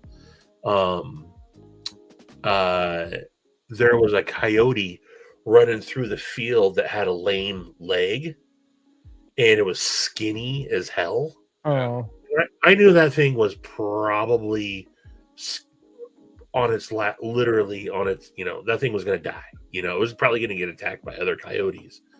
And just the thought of that coyote with the limp leg running around all skinny and suffering, dude, I turned to my buddy Doug was with me, and I turned and he's like, "Are you all right?" And I was like, "No, man, that's the saddest shit I've ever seen." That is some gangster shit. It full on made me cry. Dude, that's a tough side to share often. So that just shows you've got humanity and you've got empathy. Yeah. Even though coyotes, I've heard, are real dicks about getting one coyote to come out and befriend your dog, and then they lure it in. They'll play with it. I think you were saying that. They'll play with it, and before you know it, this dog's got a new friend. And hey, let's go into the woods, new dog friend. Kyle Coonley is the biggest asshole on the planet, dude. But that is hilarious. Glasses. Where are his glasses? There's a video. Let's see if I can find it. There's a video on YouTube. See, oddly, that was one of my favorite pastimes is hunting coyotes, killing coyotes. But at the same time, I wouldn't want to see one just suffer and starve to death. No, but I would have no problem. Like if one was preying on my cat or animals in my neighborhood. They're all preying on somebody's cat, John. Yeah, I wouldn't mind taking them out. I had one across the street that I thought was a wolf. I'll straight up take a coyote out. Yeah. If I just got done posting a bunch of so puny and weak, dude. I took Ella out for a late night walk. It's like 22 degrees out. I had her bundled up and everything. Yeah. And look, I love my dog that I have, my little tiny Chiweenie. I love that dog more than I've ever loved anything in this world. And I carry a knife on me when I'm walking. I had my gun on me also, or my pew, sorry. But if anything jumped out of that green belt, that's why I kept her away from the green belt side as I'm walking in the dark. And I had my light. I would not hesitate to pull and jack that coyote all to high hell. Oh yeah, I have no problem doing it. Like you're for your channel, for your brand, you need a Newfoundland. That would be the perfect dog for where you live and going on hikes, and it would give you a chance against a bear. I wish I still had my German short hair pointer, my long time. You know what that is? Those are coyotes. That's the most gangster dog in the world. Now that's a dog that joined Oh. a wolf pack. Look. Oh yeah. That that husky. He's a That totally. gangster, They showed with the dude. drone footage. That Look, he's getting some wolf. Yeah, the drone footage where they're going through the snow. Is that what you're talking about? Yeah. Someone's dog just took off and was just straight up running with a pack of wolves. Yeah, and this is it, man. I don't know if this is the same footage, but this is definitely a dog that the wolves thought was cool enough. There's the dog in the back. Yeah. So Stevie, he's assumed his position. You know, if you ever post that picture of you standing over a dead bear with a little blood on your face, and I find out that you fended off and killed a bear that was trying to maul you that night, my life will be complete, dude. Like, bucket list checked. If you kill a bear with that knife. Have you seen mountain lions, Stevie? Have you ever seen anything that could kill you? Not like up close. When we were in Cub Scouts, yeah, we'd see them. Dude, they like Cub Scouts too. They're tender. Mersal, it's a myth. It's a myth that 100% of large folks like myself, fatties, are slow. I'll catch the fuck out of coyotes. Oh yeah, it's all about getting your momentum rolling. One that's jacking my dog, dude. I have no doubt. Let me find it. Well, sometimes they realize that they can benefit each other, I guess. Or maybe one of them gets their ass kicked so much that they figure, all right, I'm going to be your slave. Grizzly and wolf. I love showing these nature educational videos because I always get copyright strikes. Uh-oh, somebody's here. Guess who it is? So eggs and ham. What is that? What up, eggs? Uh-oh. You're muted. You're muted, eggs. Damn it. But you look great. All that, and then you show up muted? You motherfucker. He does look good. He does look. He looks healthy, looks happy, looks rested. Oh, I heard that. No. Oh? Yeah, I hear that. There you are. But we forget you have to turn the volume up 10 notches when eggs is live too. I mean, no, hold on. Oh, you sound good, man. I can turn myself up. How about that? Oh, Yeah. good to see you, buddy. Good to see you too, guys. So where you I'm been, good. How bud? are you guys? Chilling, working a lot. You still an iPad addict, or have you weaned away from that too? Have I done what? So are you still a knife collector, or have you slowed down? Oh on yeah. Oh yeah, I'm a knife collector. that? Okay. Oh, I can't even flick right now. It's been too long, bro. It comes back like riding a goes, bike. there It goes. just takes a little time. Yeah. Well, it's just Okay, old. Lee, I Edge haven't just cleaned up. like oiled anything in forever, bro. It's just like, Let me get a real knife. Hold on. I'll be right back. Oh, wait, I don't have to take my headphones off anymore.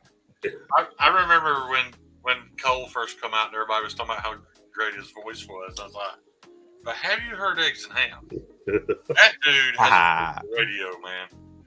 And Cole's voice isn't even real. No disrespect. Respectfully, I guess I should am say. I still a collector? There you go. Here. The most literal thing I've ever done in my life. Hear that, Javon.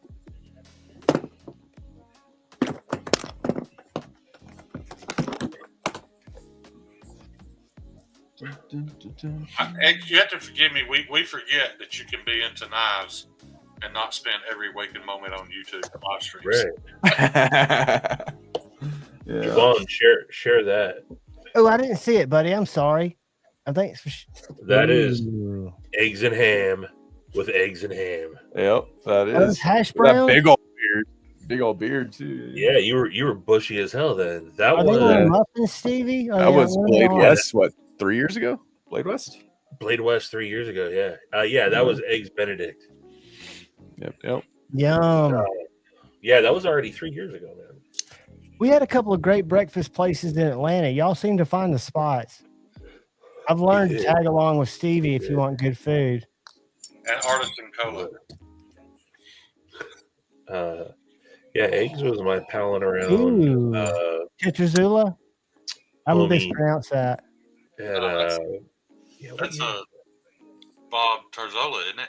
I said Oh, yeah. Tetrazola. I meant Tetrazola. Tetrazola. Hold on. I got a special one hidden somewhere. Hold on, let me go find it. YouTube music. I got a buddy named Greg that we haven't called him by his name in years. He's now Goose. We nicknamed him Goose because we were at the driving range one day, and he hit a worm burner Goose right in the neck. Dude, that Goose's neck, it looked like it broke. Like from right where he hit it, his head just fell over. Like 5 minutes later, though, it got up and walked off like nothing ever happened. Yeah. Have you guys seen the ProTech? Ooh, you got is that the SNG or is that the PT? That's a SNG or PT? Yeah, that's beautiful, dude. That's the PT Plus. No, just what I know. But yeah, y'all grab those while you can. The ProTech Vero collab. I saw pictures of it a couple months ago. What about the ProTech Chavez collab? Yeah. That's a little bitty knife, though, right? I hear that's tiny. Somebody got that and said it was smaller than they expected. I don't think it's tiny, but I think it's a street versus a full size. Oh, I I froze. think it's smaller than the street. I could be wrong because I've got a street. What's up, Zach? Good to see you, brother. We're playing with knives. We got eggs and ham in the house. Zach just gifted 1 membership. Zach, set my camera. Thank you, brother. You get a man hug for me. Is it?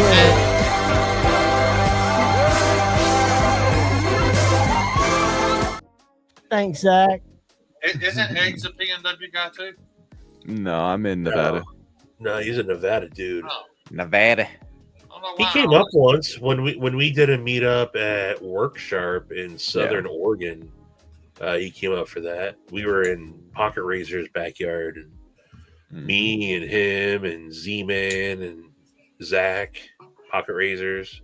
I gotta hand it to Workshop. Maddie, I know you've heard me, but you got a link in your Instagram if you want to jump on, but you could be doing family stuff, which is understandable. Workshop was really good to me. I reached out to them needing some help with something, and they didn't tell you to fuck off? No, I was amazed. They're cool dudes. Eggs, you still got that chisel ground? Oh my god, Chavez. Didn't you pick up the show special that year? The chisel grind? Yeah. Buttons. Yeah, hold on. Hold on 1 second. For some reason, my fucking flashlight's on. Eggs looks like he called. My fucking flashlight's on. Shane texted. I had to use my phone. I don't know what's going on with my. I usually use a GoPro for a webcam, and it just does not want to work right now. I don't know what's going on, so I had to use my phone. What do you usually use your GoPro for? What's your extreme adrenaline rush? Do you like skateboards, bikes, running? I used to play hockey.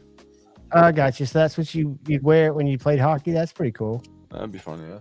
I never did, but that'd be fun. Have you met Demon Op, who's in the chat a lot? I believe I met him at Blade West. Because This one? he's the Zamboni driver for the Vegas hockey team. The Vegas hockey team? Oh shit.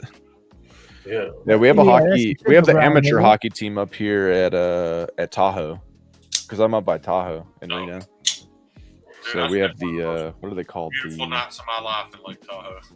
Tahoe Night Monsters.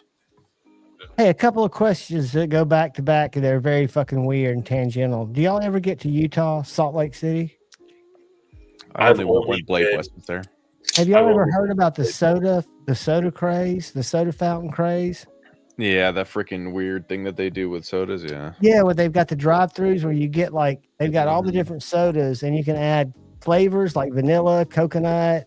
Bro, they do all kinds of weird things. They put milk in their sodas. Yeah, milk in there because they can't drink coffee, and so the sodas are like their crack. And before it even opens, they're like lines around the building.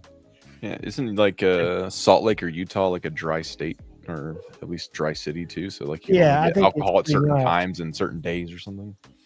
But the soda, well, I mean, we got the first time I was in Salt Lake City for Blade West. I went out at like midnight. I went out with Colin and Kevin, and we went to this pizza joint, like a walk up by the slice pizza joint. We got beers and pizza there.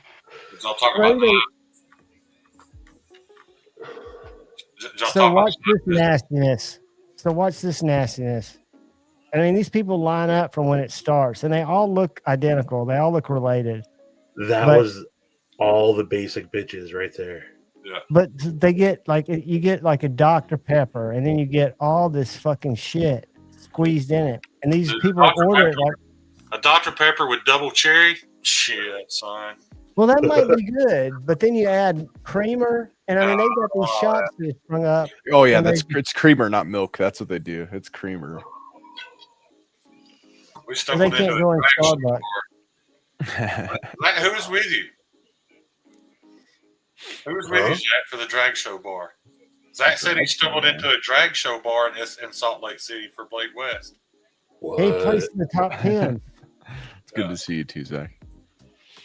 Mormons didn't drink Coca-Cola until they bought when did this happen for Blade West? This must have been like last year. Yeah, I don't know how we haven't heard this story.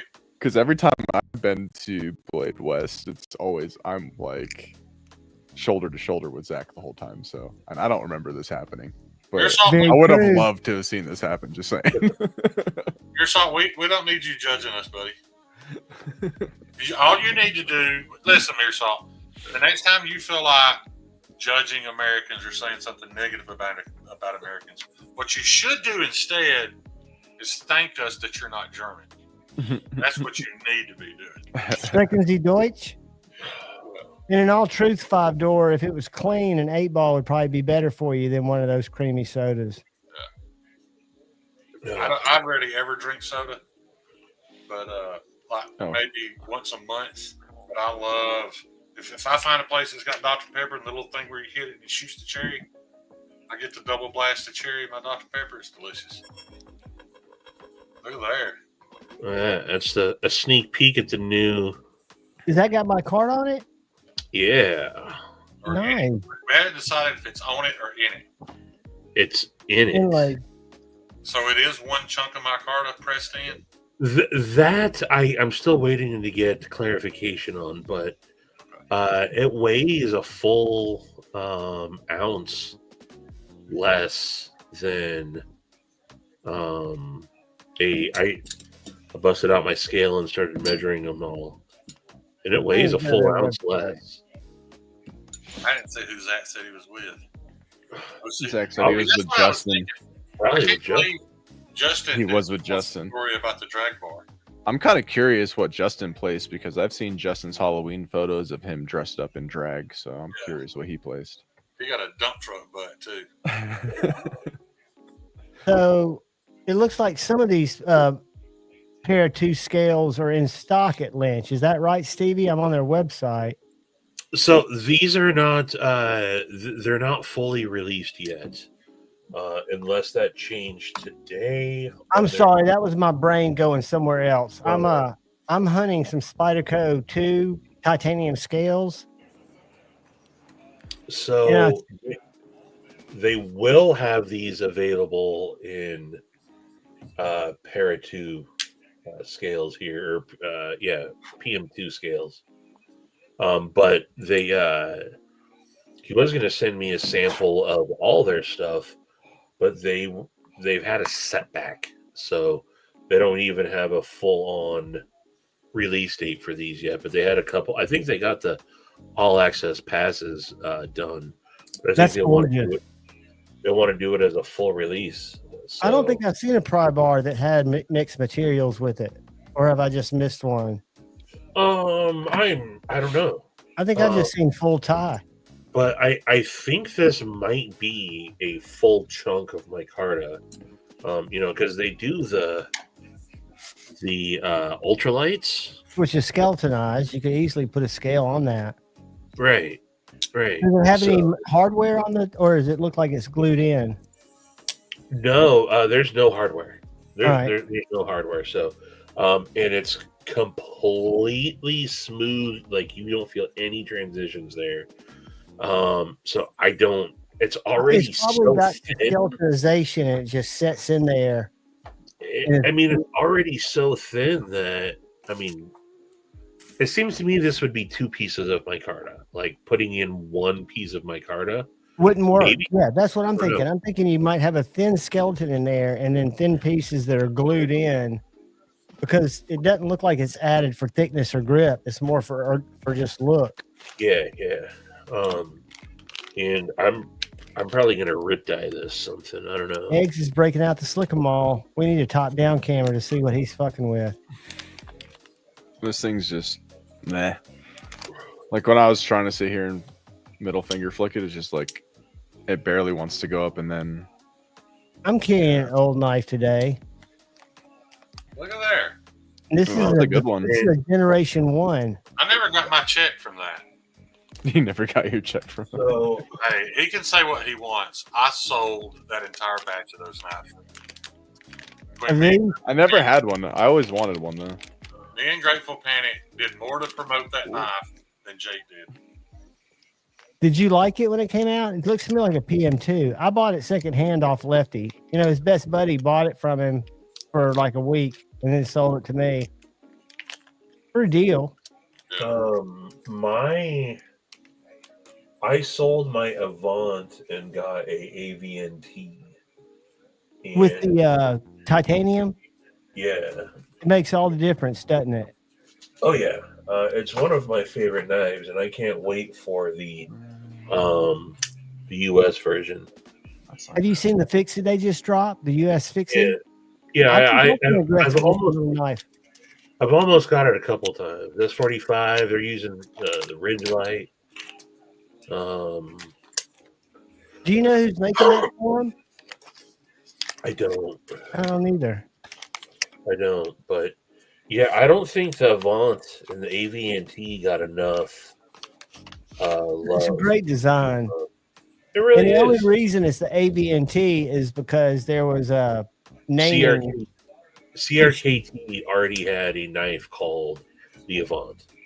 So they said, would you mind not calling your knife the Avant? I thought Mumford and Sons sued them. Mumford and Sons. Oh, man. Speaking of Mumford and Sons, do you guys like the Steely Dan? Or have y'all ever listened to Steely Dan? Of course. I mean, I don't actively listen to Steely Me Dan. neither. I don't actively listen to them. It They came across my feed on YouTube and I clicked on it. It was a P19 or PEG or something. And it was just an old live performance because they don't ever play with the same people, rarely. Because it was just Donald Fagen and Walter Becker. But dude, they're so tight. That was some good shit. They had the chick sitting there singing with them.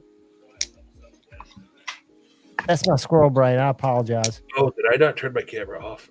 I've been really into the Teskey brothers lately. I just saw you with your kazoo. Okay. You and Rob's Nerdy Knives. I just didn't hear it making noise. I thought I turned my camera off for a second. Steely Dan does rock. Asia is one of my favorite old school albums. And it's odd that my dad introduced me to that shit. My dad introduced me, and he was a nerd kind of, but he introduced me to the Police and to Steely Dan. And then I introduced him to Pink Floyd, and he was convinced it was drug music, even though it wasn't. Drug music liked it. It's not drug music, but it can definitely be drug music. Yeah, it absolutely can. But I was amazed at seeing it was some documentary that Sid Barrett was very much into it. But I think Roger Waters and David Gilmour may have maybe done it 2 or 3 times combined. Hey, Shane. Yeah. Big into it. Did you see my matching dab tool that Ryan made me? Yeah, that's badass. I like the little sticky on the end of it. This is well used. I do kind of regret though that he finished the micarta super slick, and I left yours kind of textury. It's night and day different. Yeah, night and day different. Hard to believe they're the same materials. But for that knife, I just thought you would want grip. Hey, have I already told you that I'm probably going to ask Joe to put this. I want to carry this knife. I was like, this knife's too big, dude. I want to carry this thing, man. This thing it's Shane. This brings me a lot of joy, dude. I'm super glad, man.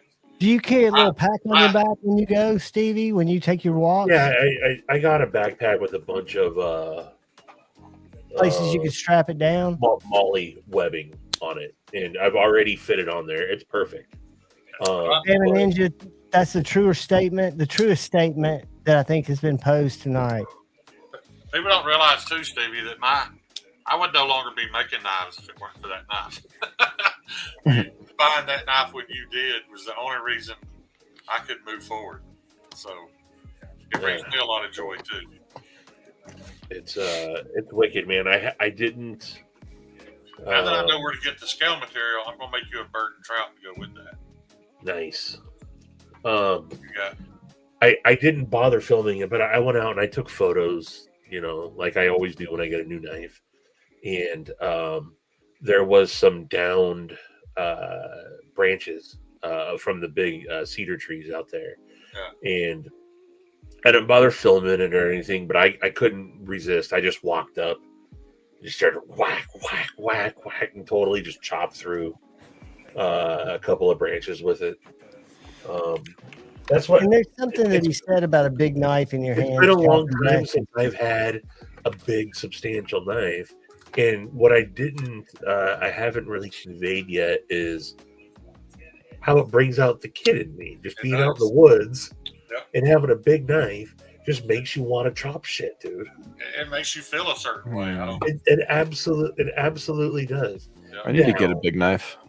Now, it definitely helps when you've, used your new dab tool a couple of times before you do it. Right. But as soon as I saw something I could start chopping with, I did. I think this is the biggest knife I own, and it's not even that big. Oh yeah. Is that a tour? The Ted. Oh yeah. Yeah, those are nice knives. I really thought his idea. The Grizzler? No, it's the other one. It was the first one he had. Oh, I can't even remember. I have to look it up right now. Otherwise, it's going to drive me crazy. I thought that was a great idea he had, though. I really thought that would take off. And he could... Whoever said Fatty Boom Boom, I'm going to throw this up before I get copyright struck. Hey, Fatty Boom Boom, hit me with the chin chin. Yeah. I'm a huge called? Fan. I know. So get him to open for me.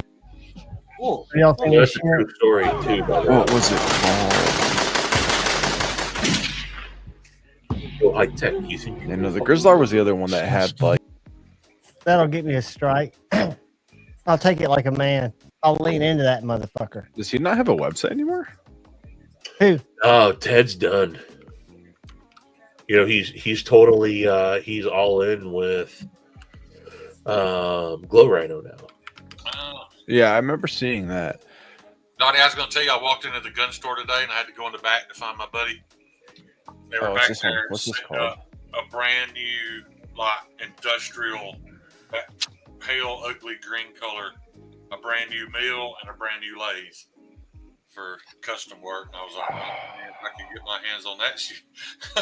Sweet. It makes a difference, doesn't it, when you see tools that would make your life easier? In all honesty, all I would want a mill for is for fullers, and I don't really care that much about them. But what is this knife called? You could start making pipes. Oh, the Kermode. That's the name of the knife. Oh yeah, the Kermode, right? Kermode. Yeah. And I have number 1 of 20 something. Shout 1 out of 15. Man, I can't see it. I know him and Knife Guy got one from him in S90V, and that was like, dude, he showed that knife to everybody. That was definitely the highlight. Oh my god, focus. Yeah, that's what. Papa's got. Papa Rano's the one that did a lot of his. I totally agree. When it was Terry, a prototype, I was just throwing it up there. They are some fucking sickos. I was just throwing it up there because of the quote. It just came to my head. Who are they? They're a band out of South Africa that had Terry, kids not that get everything adopted you and read is weird shit. accurate. Brian If I Epps had got those away machines, tonight. if I had those machines, I could make a couple of Cheetos designs. But actually, I still don't think I could. I think I'd have to have a CNC.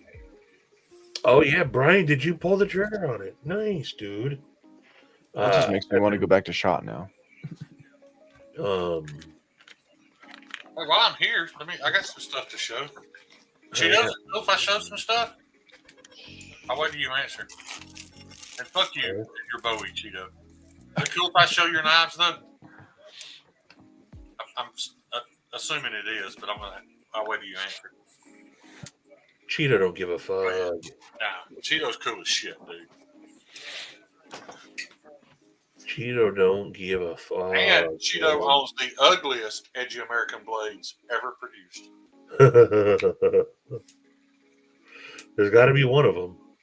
You guys think I'm kidding? You'd have to see it. Hey, beauty's in the eye of the beholder. Butt neck. That thing.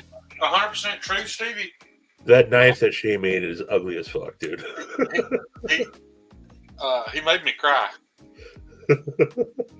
You are sensitive too. I knew how ugly it was. I knew he wasn't going to be happy with it, and I didn't hear a word from him after he got it. So finally, The I just difference is asked. Stevie's sensitive. And but you're all just he said suspicious. was, it ain't pretty.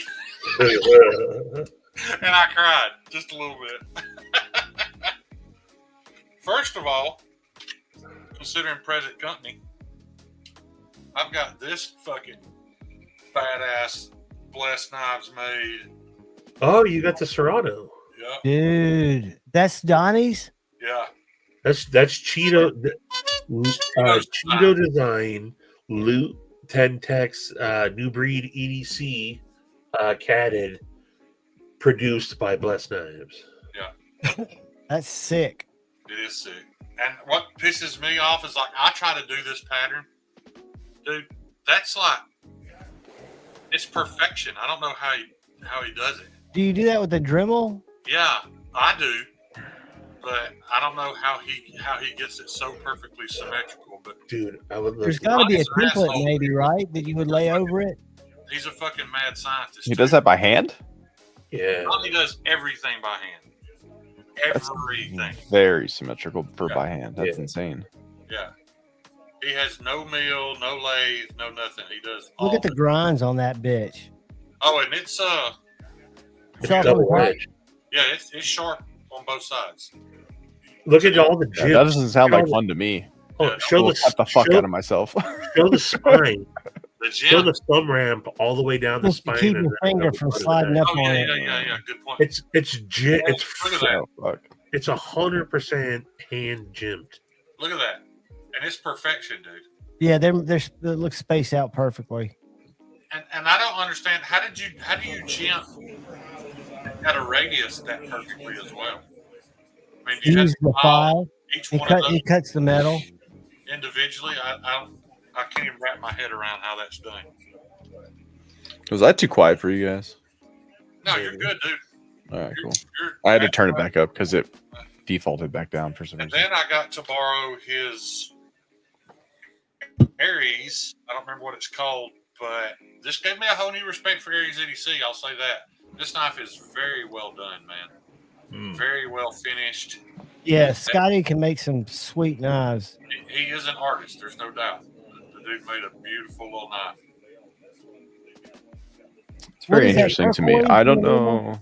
And I don't know who designed this, but It looks kind of Alamic-y inspired. Cheeto full on designed that. Cheeto. It's Yeah, beautiful. I thought so, but I didn't want to say that. I couldn't remember for sure. Hey, you guys asked. I don't know if you guys saw this interview that I did with Donnie way back when, but I'm going to share this real quick, Javon. All right, just throw it up there, buddy. If you guys want to know how Donnie does what he does. Cheeto designed it. This is Lex Rex is my design also.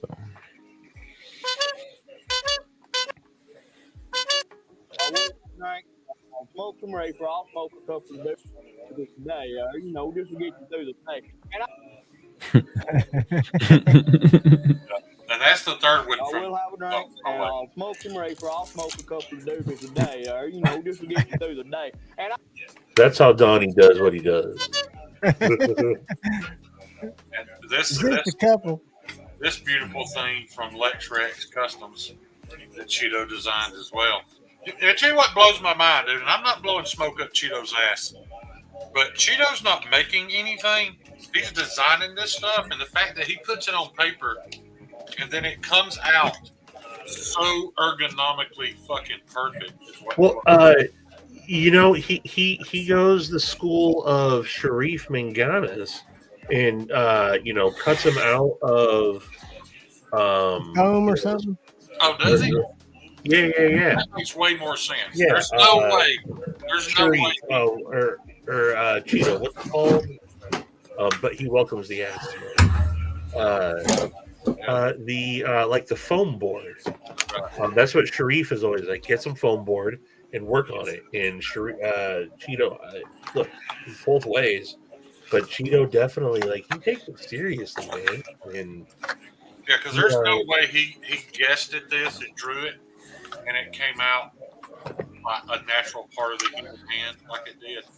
Mm-hmm. Yeah, that's an awesome looking little knife. I love that. That makes way more sense. No, Cheeto's got the skills. Cheeto is my most favorite and least favorite designer. I'll be right back, kids. I gotta go squirt. All right. Did a big crash? That's pretty dope. I'm gonna have him see if he can make some scales for my McKenna. I will make Cheeto's Bowie. Not right now, but one day I will make it, and it will be Not very well, but I will make it. No, one day I'll make it, and it'll be perfect, and all of y'all will buy it. So I just don't know how long that is. Oh, I get to send these to Terry. That's gonna be fun. It's cool though that Cheeto has legit quietly. I mean, a lot of us do know about them, but very quietly has worked with 3 pretty awesome knife makers to make 3 pretty awesome designs. It has 3 of his own custom fixies out there, man. You know what this reminds me of is it's a better fixed blade whippersnapper. There you go. This reminds me a lot of the Lemon whippersnapper, but this is a much better one. Also, you're giving me anxiety, Eggs. Dude, I'm trying to fucking. Is he gonna get it? Is this gonna be the right one? Well, I finally found my little arm thing for my camera, and I was like, ooh, or my phone, and I was like, this is much better than resting up against my bottle. Because I'm sitting here worrying is my phone gonna fall? Is it gonna fall? Is it gonna fall? Much better. I can't wait to happier. gather up a box of random shit. Distraction. To send to Terry with these knives.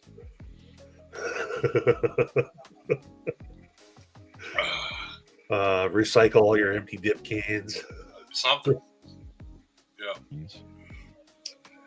Loading.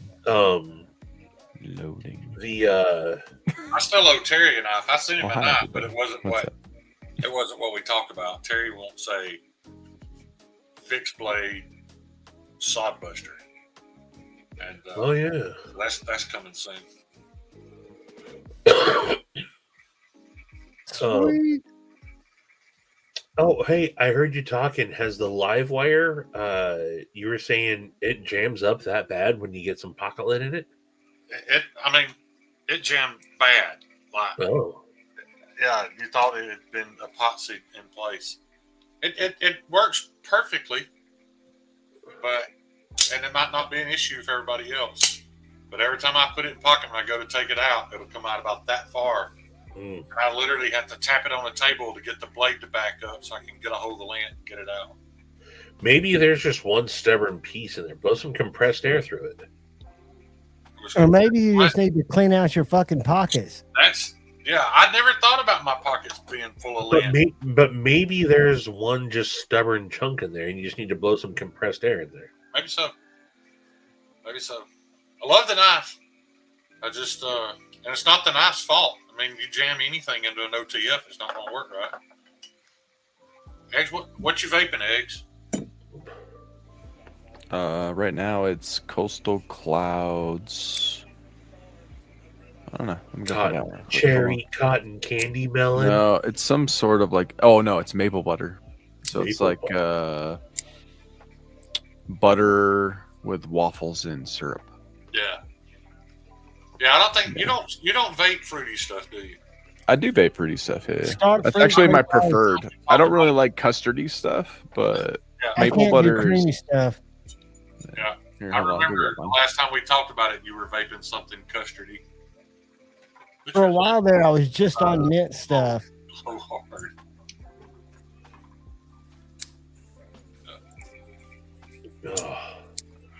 Put your lips on the end by the hole and blow hard. Oh, you're very much welcome. And I plan to finish that knife with the scales I put on it to show it off, and then I'll redo the scales. But it's too close not to finish to show it off at this point. What's up, Brant? Missed you last night, buddy. Oh, jeez. Are you working this week, Stevie? Are you traveling or are you working from home? Oh, this is the calm before the storm. I have He's fucking vice president of customer relations now. I'm gonna be traveling like a mofo. You'll probably within the next 6 months or so, I'll be making less and less and less appearances. I got with the new job I just got. I have to start really traveling for a little while. I got to start really working. Well, congratulations, dude. Canadians now. Yeah, I got to go spend some time up in Canada. I'm going to be spending some time in Sheboygan, Wisconsin. I'm going to be spending some time in Sheboygan. Sheboygan. The company I'm managing now, we have a headquartered in North America. Our headquarters is in Vancouver, BC. Then we have a plant in Sheboygan, a training center in Trenton, and then we are globally headquartered in Denmark. So interesting. It's not in the budget for 2025, but if I'm really good at my job in 2026, I'll get to go back to do the Denmark. Every 2 years they go back. How long would you do that? What's that? Would you go back and do Denmark, you said? Oh, yeah. For how long? Like a year? No. It'd be like a week. We go back and just check out the facilities and stuff like that. Yeah. If you ever had to go to Amsterdam, I want to go with you. Fuck, mate. Let's do it. I might come off my drug ban if we go there. I would love if I probably only have maybe one more good crazy drug fueled night left in me. Oh, bullshit. No, I don't got a lot left in me. And I don't have any. Don't worry. Dude, to me, I don't know what type of drug fueled you're talking about, but anything psychedelic gets better with age. Going to Amsterdam with the boys and having one last hurrah. That would be the spot. I thought I was in Amsterdam and I was in Atlanta. So. What the fuck? You didn't know where you were.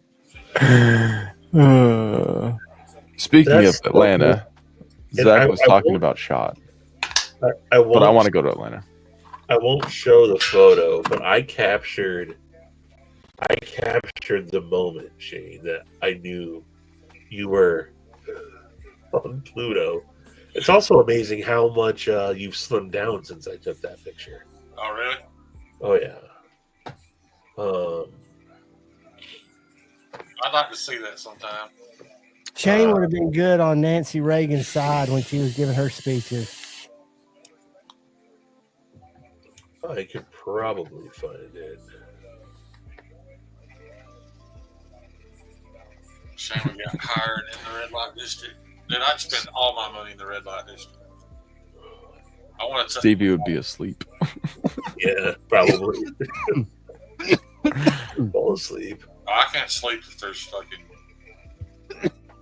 there's trashy naked women. I can stay up all night. I thought you grew out of that. Huh?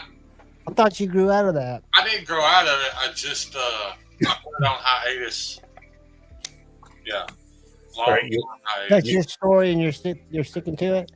Yeah. You want me to share this picture, Shane? It's probably. I'd love to have this framed. Let me see it. Can you really tell how fucked up I am? Hold on.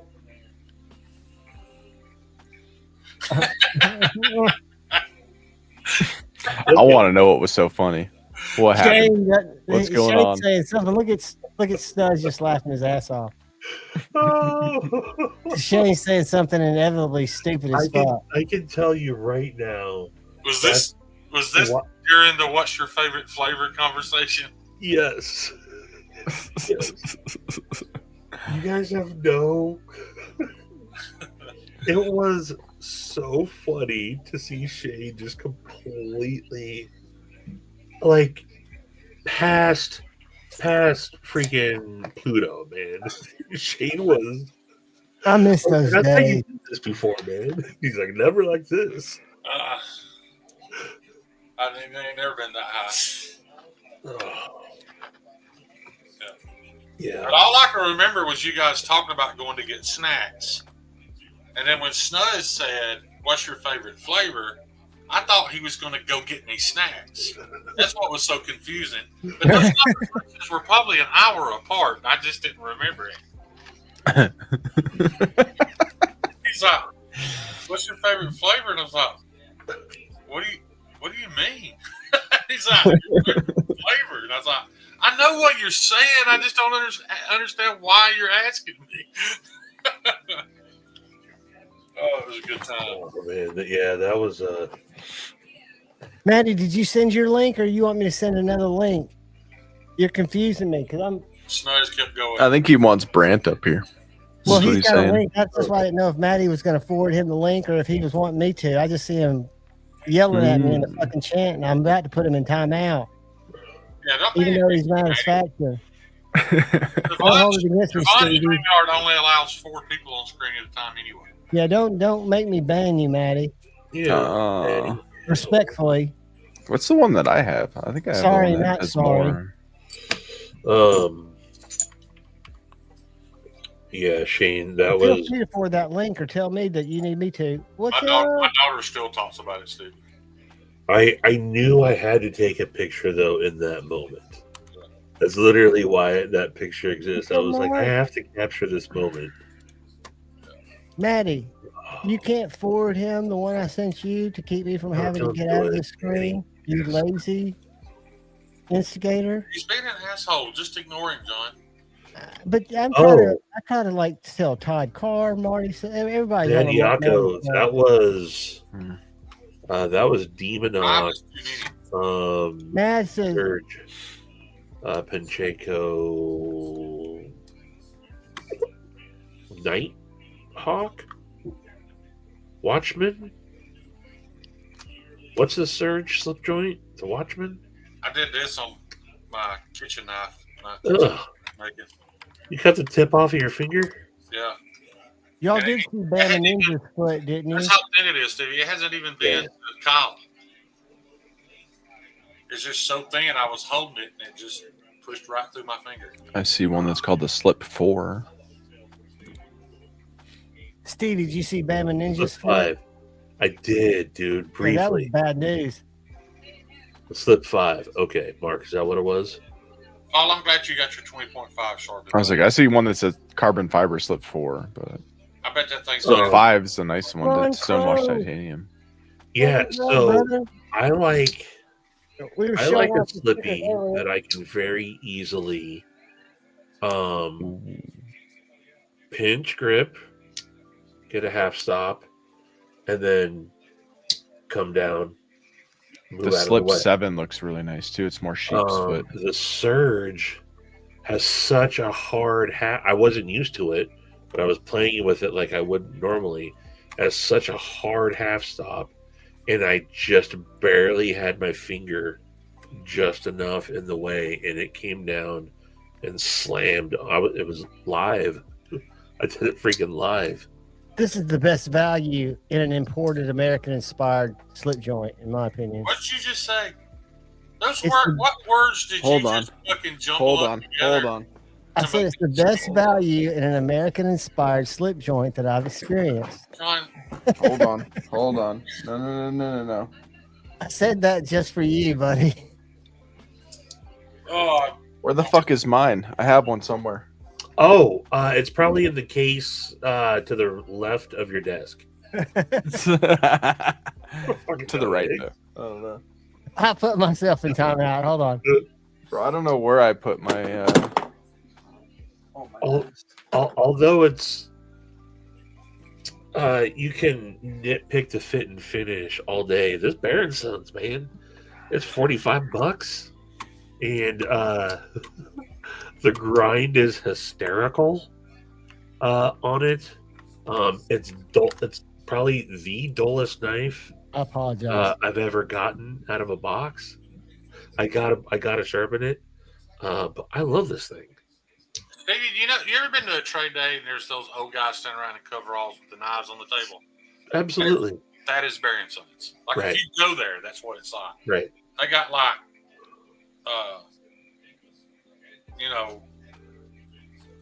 country music from the 50s playing in the background. They're all Mike Curtis. Yeah. I don't have that one, and I don't know if Stevie can share it, but I do have a similar one that you could, I guess, say is a Jack Wolf. Let me see if I can find it. Tyler, you're going to love that,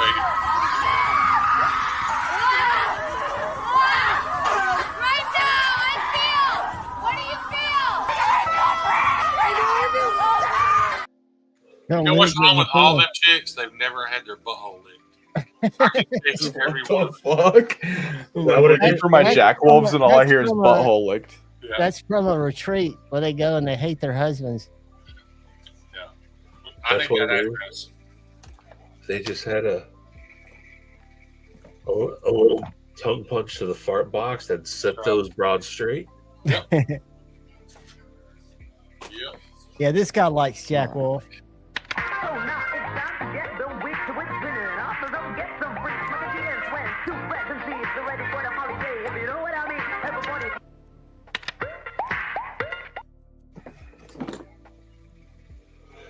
We're gonna regret Javon learning how to do that. That's Maddie and Stevie's fault. Stevie's the one that showed it to me without realizing that it struck something in my little boy brain. Because I picked up all kinds of old kid commercials. My little sister had a munchie. I called my sister a munchie. That's what she looked like when she was a kid. Where's the MBK though?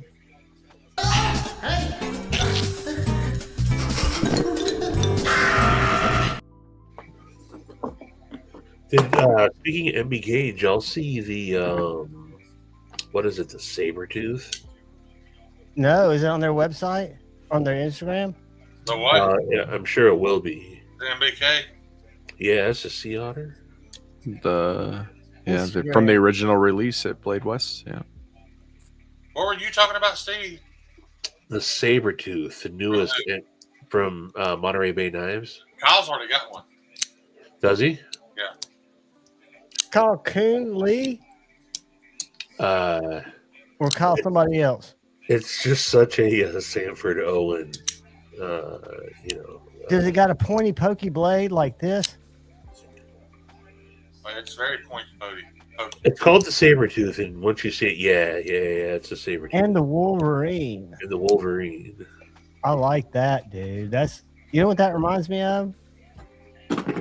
No, I'm not going to even say it. I almost, I don't know if I would have got one, but I almost tried to snag one. That's my favorite MBK today. You know what I appreciate about that knife, Steve? What's up? It's a well done import knife at an appropriate price. Yeah. What is it? A couple $100? It's 140. Yeah. Did it was like Laconica have anything to do with this one? That I have no issue with. That's not some YouTube guy trying to make $150 a blade. It's a Ray Laconico. Which YouTube guy would you be speaking of? Troublemaker. You already cussed me twice this week, John. I have never cussed you. Dude, do y'all not remember last week when John got super pissed and cussed me? And then I don't think I cussed you. I might have cussed it. I might have been passionately involved in the conversation. I found it. Ooh, is that a split joint or is that one of the gun slingers? It's the Jack Wolf. Was that one? Gotcha. Was that How do you like it? I love the Jack Wolf. This thing's sharp as hell. They're very sharp and thin. Oh, the hollow ground on these things is insane. I wonder if QSP's making them. You know what I found out today? I have the Devo Knives Binge prototype being delivered tomorrow. The what now? The Binge. Oh, is that the Riot? No. This is the. It's. I think they said it's Kubi. I think Kevin said it's Kubi. I stopped by his live stream on Saturday, and he did like an afternoon live stream, and it looked pretty sweet. It's the first one that I've actually really liked, and I was like, hey, send me that Binge prototype to check out. And then he didn't say anything. I just 2 days later got tracking for it. That's pretty sweet. You got to do a video on it now. Of course I do. Yeah, he was nice enough to send it to you. Jack Wolf, more like Bitch Dog. You just made him feel, dude. I need to get a clip that says you're making him feel. I thought I had one. Let's see. I don't have a feels. No, you have the You same can one say brand. that. What's been? You can call me the Nannerpuss, and get. That's your new nickname, Javon. Nannerpuss? Old Javon Nannerpuss. I am a Nannerpuss. Hang on, Cheeto. Let me clarify. I can't make that statement because the Jack Wolf knives are very well done, dude. They are very well done.Ese ones were when the original ones were Riots, Maddie's right? not sending you a link. I'm sending you a link. It's just the greed that I hate, but they are very well done. I would love to make knives as close to perfect as those are. Unless I'm mistaken, these first batches that I got were Brant, I'm not Riot. avoiding you. I just thought that since Maddie's a good guy and he has a link, he would have sent it to you and not made me look through my phone and go through this bullshit. If he comes up tonight, then he's got to be on Maddie's live stream. But I'm just learning that Maddie's a prick. Yeah. I mean, I love Maddie, but I do too, but I thought I was gonna turn to a Maddie's like just evil Maddie art. just I likes was to ready clown to around. go Though. on. Brant, why is it not letting me send? I'm messages actually, to you? I gotta make like a baby and head out. I gotta come up with a good excuse to pretend because Brand's coming up. So that's signal for me to leave. But in all honesty, I do. It's almost 10:30 here. I know it's late for you guys too, but I gotta bounce. go to bed soon too, but So I'll be listening though. Stevie, thanks for jumping on, buddy. Hey, thanks for having me. I'll talk to all you I'll see you Thursday night. You're gonna be in the Honey Bucket, right? Or are you gonna be traveling there? Awesome seeing you, eggs. I didn't even think about that, dude. Your Steve Jobs not going to fuck with our honey bucket, is it? It very well could. We'll see. Man. He's like, very well could. Bye. I'm out. I ain't going to be much fucker either, John. I just want to come on and brag about this beast. Dude, that is a beast. Which one? Let me see. What I miss? That's my. I made this design for scotching things, so I just named it the S&T. And a buddy of his wanted one, but this one's 2 inches shorter than the original S&T. Scotches is a full 12 inches long. This one's just 10 inches. That's in. And I think he could do the honey bucket from location. So if he was in a hotel, he could just kind of put it on the bathroom door. This thing's 3/16 4D. 3/16 of 4B. Yeah. Jesus. Yeah. That's a pretty brutal cutter then. Scotches was 3/16 crew wear, but this was 4D. But He's not there yet. So I'm fixing to jump off here too, and I'm gonna. There he is. Go over here and get back and enjoy the graceful sounds of eggs and ham. So, you missed my voice, didn't you? I did. I'm glad you're doing good, brother. Honey Bucket, the travel series. I like it. Yeah. Overtime at work is just brutal. It's brutal. Well, I didn't realize Shane was leaving. Where'd he go? I've got to get back to work, man. I've been out of work for almost a year now. Oh damn, bro. Yeah, I was in a managerial position for like 10 years with a major cable company doing digital marketing sales, and they took out the whole digital team. Department. The department, enterprise wide, like 178 people. And I've just been fucking with YouTube and scraping by, but yeah, it's I need to get back into consulting or doing something with it. Yeah. I mean, I'm sure there's stuff that you can do from work. Oh, dude, there's tons of stuff. It's just, for me, it got to be analytics and shit like that, just wearing my head out. And that's what I was doing constantly, for 10 years. Numbers is not fun. And selling it's not fun either. And I've sold stuff my whole life, so that's not the problem. It's just, I don't have it in me anymore. I'm past that. Yeah, I feel you. What's up, Brant? How you doing? Hi, guys. Brant, how you guys I looked doing? for you last night. Were you gonna did you fall asleep? There, hold on. Sorta, yeah. And then also, I was just not feeling like getting on panel. Wait, where is it? I gotta break something out. Because I saw that you went Yeah, live. because my entire sleep schedule is like crazy. Mine is too, dude. Don't feel bad. Brant's here. Hold on. Hey, you're gotta represent for Brant. God dang, my camera's stuck again.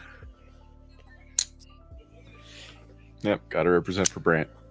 I didn't even get pretty yet because I was trying to get ready and all that. My hair's all over the place. Nice, very nice. You look fine, buddy. You look just fine. Okay. I mean, I was literally like, I fell asleep and I was like, I saw the notification you went live and I was like, oh man, I need to wake up first before I come on. Like, oh. Zach missed cartoons with me, apparently. We did watch cartoons though when we were that's one of the at first Shot last I saw time. of you was at either Shot Show or Blade Show West with Zach when he first. One of the first pictures I saw of Zach, you were in. Yeah. There's the new one. I'm pretty sure we were watching cartoons, Steve. It was a group of you. That's a pretty I know exactly what picture you're talking about. We were at the we were eating. Yeah, it's a hologram. Yeah. And Christine was in it. Peter was in it. Yeah, my wife at the time was in it too. Yeah. Yep. Mm-hmm. Yeah. That was a good spot actually that we went to. It was like a barbecue spot, I believe.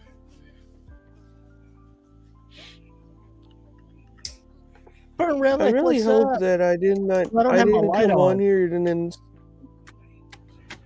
Can I just say, like, why did Shane leave? Because is it because Shane I'm was on just here? coming on to show a knife. No, he called earlier tonight and he stayed longer because Eggs came on. That's why Stevie jumped he on. wanted to see me. Oh. I just want to say hey to You Eggs. missed my voice. Exactly. We missed your that's essence, cool. dude. Yeah. You've always I'm been here. fun to have around the chats. Oh yeah. I'm here. I'm around. I peek in here and there. I don't always say something, but I'm always around. Yeah, I thought like he left because of me. I was like, oh no, No. no. Oh no, I think okay. he said he had to go to bed at the same time that oh my god, I'm brain farting right now. Stevie, Stevie, yeah. Stevie had to go to bed, and then he said the same thing right afterwards. I believe. No, I mean, I got to go to bed at some point too. Yeah, we don't. We usually go till about. We'll go another 30 minutes here. We don't go super late. Now we have done a couple of times. We've done 10-hour streams here, just because they got weird. I've done that twice, and then 1 5 and 1 6. Damn, what the? It's just because like the 10-hour stream, Ed Harrison came on late night, and we just started talking. He started showing knives off around his house, and next thing you knew, it was like 4 o'clock, and there were still 30 people in there. Yeah. So we just went. It was past Shane's bedtime. Yeah, absolutely past Shane's bedtime. That's true. Same with Stevie. I don't blame either of them. Like, I mean, let's see here. It's 10:30 at night. I have to be up at 4:30 in the morning. Fuck it. Yeah, it's 12 a.m. here. And what line are you in? What type of work? You don't have to I work say. in a warehouse now. I got you. Good old logistics. Yeah, logistics. I'll put it this way: for a major coffee corporation. Hey, that's good though. Work's a good thing. Yeah, it's good. Not a whole lot. It is a very good thing. Yeah, I've kind of been stubborn because during COVID and stuff, and I always had excellent numbers. So I'd gotten through COVID, was able to grow my hair out. They knew I had a channel. There was no grief. And then the whole thing went down. It was just kind of like, fuck. Do I want to conform again? Do I want to pee for enjoyment, not enjoyment? No. Nah, be yourself, I'm 57 years old. Fuck it. You know, I'm going to do my thing. Yeah, be you.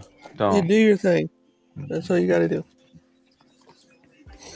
Yeah, but I got to find a thing that I've at least got to get a couple of people to work for, to consult for. Yeah. I really hate my camera. I know y'all can see me perfectly, but I'm like going like robot-y. Do you have a webcam or a regular cam? I have it on my computer, and it's weird. Like, Is it on your laptop or something? Always on streamers. It messes up. Yeah, I'm on a laptop. I always use a laptop. I've got a little webcam that sits on top of mine. Yeah, I think it's just laptops. Yeah, I need to get a better setup. That's for one thing. Properly. Yeah, burnt relic. I hear you. Emma. What's up, burnt relic? I'm going to drive over and see you if you keep teasing like that. I'm talking about like tomorrow. I don't have a job, remember? I will show up at your house. I think I've sent you something before. So all I have to do is go in without doxing you into pirate ship and then show up. I'm just curious if it's just my end that keeps like doing loading screens randomly. It might be my internet. Yours. I think it's just yours. Okay. If I ever look like I'm looking around like what the heck's going on, it's because my thing's just loading. It happens. I'm just like, whoa. How many frame rates I'm dropping? I drop them like crazy too. Yeah, it's all good.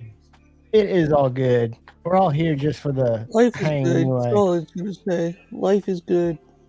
No, yeah. I'm just chilling, man. For those I'm just happy that I'm involved in this sober for 12 and a half years. I'm glad you're here, Brant. I thought Maddie was sending you. Maddie said he sent you the link. Yeah, he did, but that right when I was about to click it, he deleted it. I was like, oh man. So I was like, oh well, it's fine.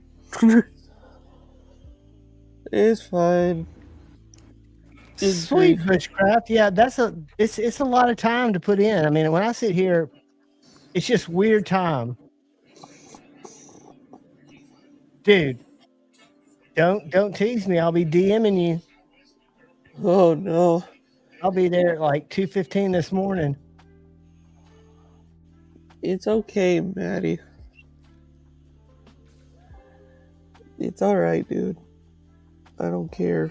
How was Texas? Did y'all get snow? Yeah, we got a little bit, and then it melted, and then it went cold again, and now it's gonna be warm again. Her weather's so weird. Yeah, our weather's warmed up considerably too. Our weather has not warmed up. It's 19 degrees outside. Yeah, that's Jeez. chilly. It probably feels colder. Do you have wind there? I don't know, let me check. It feels like 16, so I'm guessing we have some wind. You got a little wind chill. Yeah. Yeah, here it is 41. That's actually really nice. Yeah. Yeah, our high today was 41. Now we had 2 weeks ago, it got down in the teens at night. And this gangster cat that comes around that actually lives about a block away, he was out there and it was cold and I kind of wanted to let him in, but my cat hates it. I mean, hates it. Like they've gone at each other through the glass. I've got a glass door that I keep open until I go to bed, which is like 4 o'clock in the morning. And they've literally locked up with the only thing separating them was the glass. They're just trying to fight through the glass. Oh, yeah. Or I think Tippy knows because Tippy's more scared, my cat. I think Tippy knows the glass is there and it's just posturing. Yeah, he's like, you know what? I'll fight you right now, motherfucker. We have the same weather patterns, dude. You're exactly right. It'll get you sick. And when they tell you it's going to snow, in my experience, it doesn't. And when you're not expecting it, it does. It's crazy. For one, it is crazy. That's been how it is out. We're not used to the snow here in Texas. And it's crazy enough. You guys had a whole like whiteout and yeah. Like what was that, last year or the year before? Like it was like 2 years ago. Like we had no power for 3 days. Like that was the worst we had it. Like all of Texas is cut off from the grid because it's basically its own thing. Yeah, pretty much. No, I remember that. It was chaotic. I have a couple people that I know that live out in Texas, and they're like, "Dude, that was the worst thing I've ever experienced." Damn, I'll hit you up. I'll come up with a badass knife to trade you. So, Egg, have you ever tried a fatty yet? No, I have not. I'm not trying a fatty either. How much fatter is it? It's basically an XM24 shrunken down. Basically, it's literally like hold on. Let me get in that.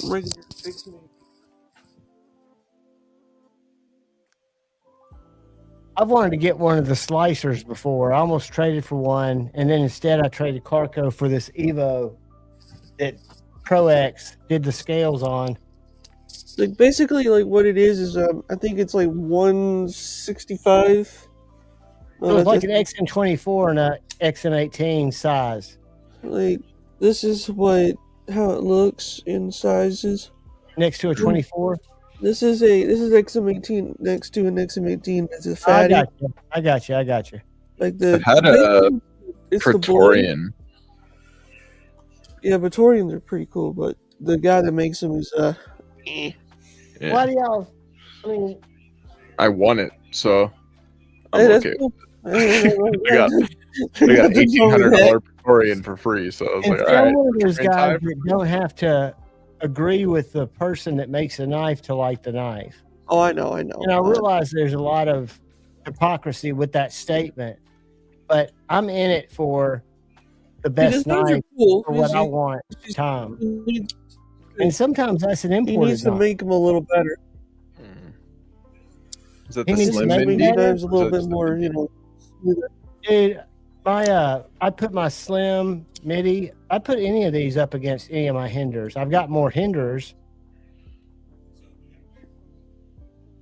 Yeah, but these are very well made knives. Yeah, that's the one. I had one. I liked it, but it was way too stiff because I didn't understand it. Why it was so stiff. Well, the slim midi's on bearings, so it's unique. No, the one I had just was on the washers. That was it. I think my Praetorian tie was on the washers. What do you mean, Cheeto? Try. And when you take them apart, they're made like the scales are numbered to match the blade. They're all made like one off at a time. Where the parts are made. Yeah. Hey, what else I really like? One of my favorites is my Spartan Harseys. And this is the knife I did not like at all. Spartan knives, Javon, is the guy that makes them. Is Curtis. He's a really nice dude. Really, really nice dude to talk to. Even his son is nice to talk to. I mean, they're good people. Really good people. Yeah, I started off with the field grade Spartans. I had a Talus and an Aster. Yeah, I only experienced the Spartans at SHOT Show, and I was severely disappointed. The ones that they brought were not the smoothest. Hi, Shane. They're really not, because they're washer knives. They will get smoothed up. Yeah. Well, like my MBK Sea Otters, all washers. It's never an Tide was all washers. Knife, John. That's the brainwashing affecting you. I think Edgy mistyped something, and I'm not getting. I don't know. No. I think it's just. If you look up at the top right corner of the screen, you can tell my brain is chilling. It is absolutely. And now, I do have a stress brain somewhere. It just depends on how I'm. So right now, import. Oh, that's what you're trying to do. Okay. Never been an imported knife. So if it comes from China, it's not an imported knife. I was like, we're talking about Spartans and no, I know that. I'm not talking about that. What I was talking about, my brain went off on a deeper tangent where I was like, I like different stuff for different reasons. And for me, it doesn't matter if the maker is not liked by a lot of people. If I like the knife, like Hoback, I won't buy his knives because I really don't like him. I'll buy it from Kubi for $400 less. But with somebody like Greg, who I may or may not agree with what he deals with, usually not, but it won't stop me from buying his knives. Just like if Evo is made in China and I'm thinking it's an awesome knife, I'll still buy it. Focus.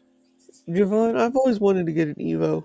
Are those things like really that cool? Are they like? I think they're the coolest knife design wise in my collection, and they're like $650. I've seen them for like $650. Oh, that's not bad. $650 is not bad. I've thought about it because I'm revamping my other channel, my knives collector channel, and I want to get back into a fixed blade too. Ooh, cool. Ow.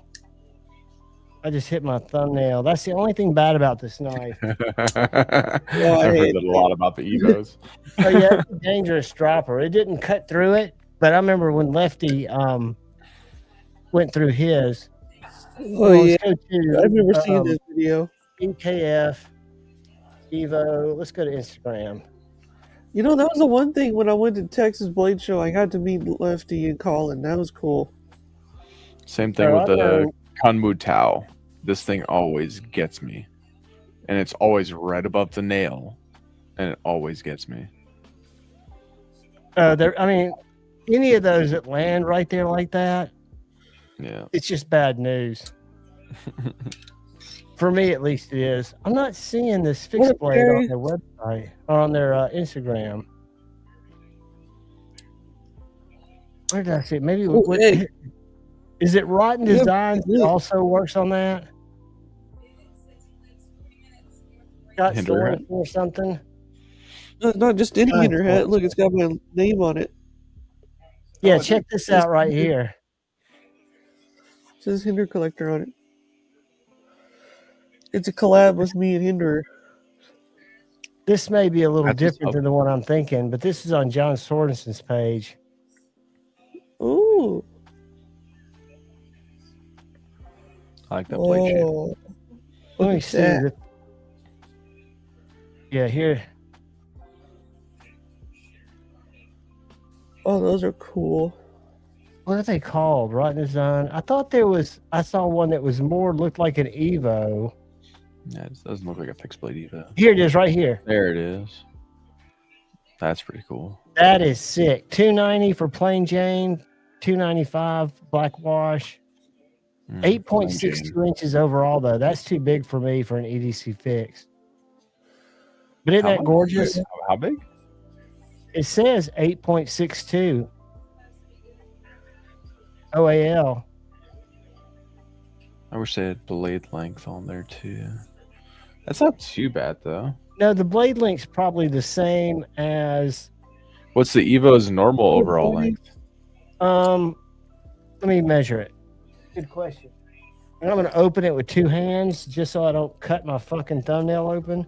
Because I feel like it's not much bigger, if any. It's exactly 8.5. Yeah, I was about to say it shouldn't be much bigger at all. Yeah, I think it's the exact same size. Yeah, because the Evo's a big knife. Yes, I think you got almost a 4-inch blade on that, probably. That's a good size fixed blade then. Yeah, I mean, it is. It's a sexy knife. So this is something different. This FYI. But yeah, I think Brant, when you were saying the Evo to me is one of the sexier knives. Another knife that copied it allegedly, even though I see a lot of differences, is the Padre, and they're making this in a fixed blade too. Huh, interesting. Everybody's making fixed blades, and I'm telling you guys, there's something to it. Because when I put out a fixed blade video, it'll get 10 to 20 times more views than any folder video. What about the I growler? noticed that with mine. Like when I post videos about my blades. No, not Pixie. I love the growler. I had the version 1, ended up giving it away, and then I sent Pocket Metal my version 2, my Gen 2 growler. I thought it was my favorite Devo knife at the time till the Buzz came out. And it reminds me a lot about the Evo, though, isn't it? Yeah, it looks kinda, not really. Kinda, but not really. I was like, there's a knife that looks like it. Maybe it wasn't lefties. The Padre. Look at the Google the Kunwu Padre. It looks to me just like it. And I've got them both, so I've seen them. It was the looks Padre. different. You are correct. Yeah. Oh my gosh. But the blade looks very similar. Yeah. Well, even the angle of the handle compared to the blade, like that curve to it, it's very close. I'm a ninja. We ought to go to Smoky Mountain Knives. We ought to go to St. Nick's Knives tomorrow and check out the knives. Wink, wink. Check out all the things I want to buy that I shouldn't buy. I can't, but I can definitely trade knives for love. That's how I've been getting knives lately. Me and brother Paul have been trading some knives. Can y'all hear my synthesizer? I got a lot of case knives I got to trade off, or someone wants to buy from me. Why are you getting rid of your cases? I thought you collected those pretty hardcore. No, I haven't been collecting. I haven't bought one in a long time, so it's like I'm kind of like selling. Very nice. A lot of knife making stuff because I'm getting a shop soon, so I gotta have some money to make knives. Mad Yako is the guy you need to talk to. He's looking for some case knives. All right, I'll send you some cool ones. He does have an insane. He has an insane collection of case knives. Got to send Mad some pictures. Okay, of something you're willing to get rid of, or trade for, or sell. Yeah, I'll probably do that. He really wants a sod buster. I think I have. I don't have a sod buster. I don't have one of those. I have several. Like last time, I sold like 4 of them for like $300. So I mean, there you go. You know, my prices are good. Had nice so. sod busters. I had a couple of Amazon case side busters. One was tool steel, one was stainless. They were both kind of janky. Yeah. I bet they were side buster juniors. Sorry. Jim Miller sent me my first side buster. I really liked the design. That's They're not bad. They're not bad. They're meant for being outside and worked with and stuff like it. That's why I like this little Lucky Dog fixed blade, because it's got kind of a side buster tip. Yeah, it kind of does. Who's that by? This is by a company called Lucky Dog. He's a guy in the U.S. who, instead of going overseas to have these made, he has a custom maker in Canada called David Mary Customs. Make these in small batches. He does like 9 at a time. 9 of this is the ranch dog, and he does a guard dog, which is kind of an interesting. Let me pull something up real quick. I don't know if he's got him on his page yet because he just got his second drop. But it's kind of like a hawk bill, but it's a real gentle hawk bill that you could sharpen with a regular stone. Lucky Dog. Okay, go back here.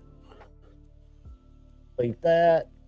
Enter and let's share. I always talk to myself when I'm trying to manipulate screens, because if I don't, I'll forget what I'm doing.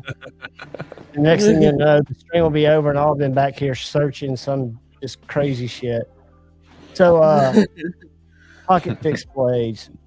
So this is the guard dog, which I also reviewed, but I didn't buy. See how gentle that hawk bill is?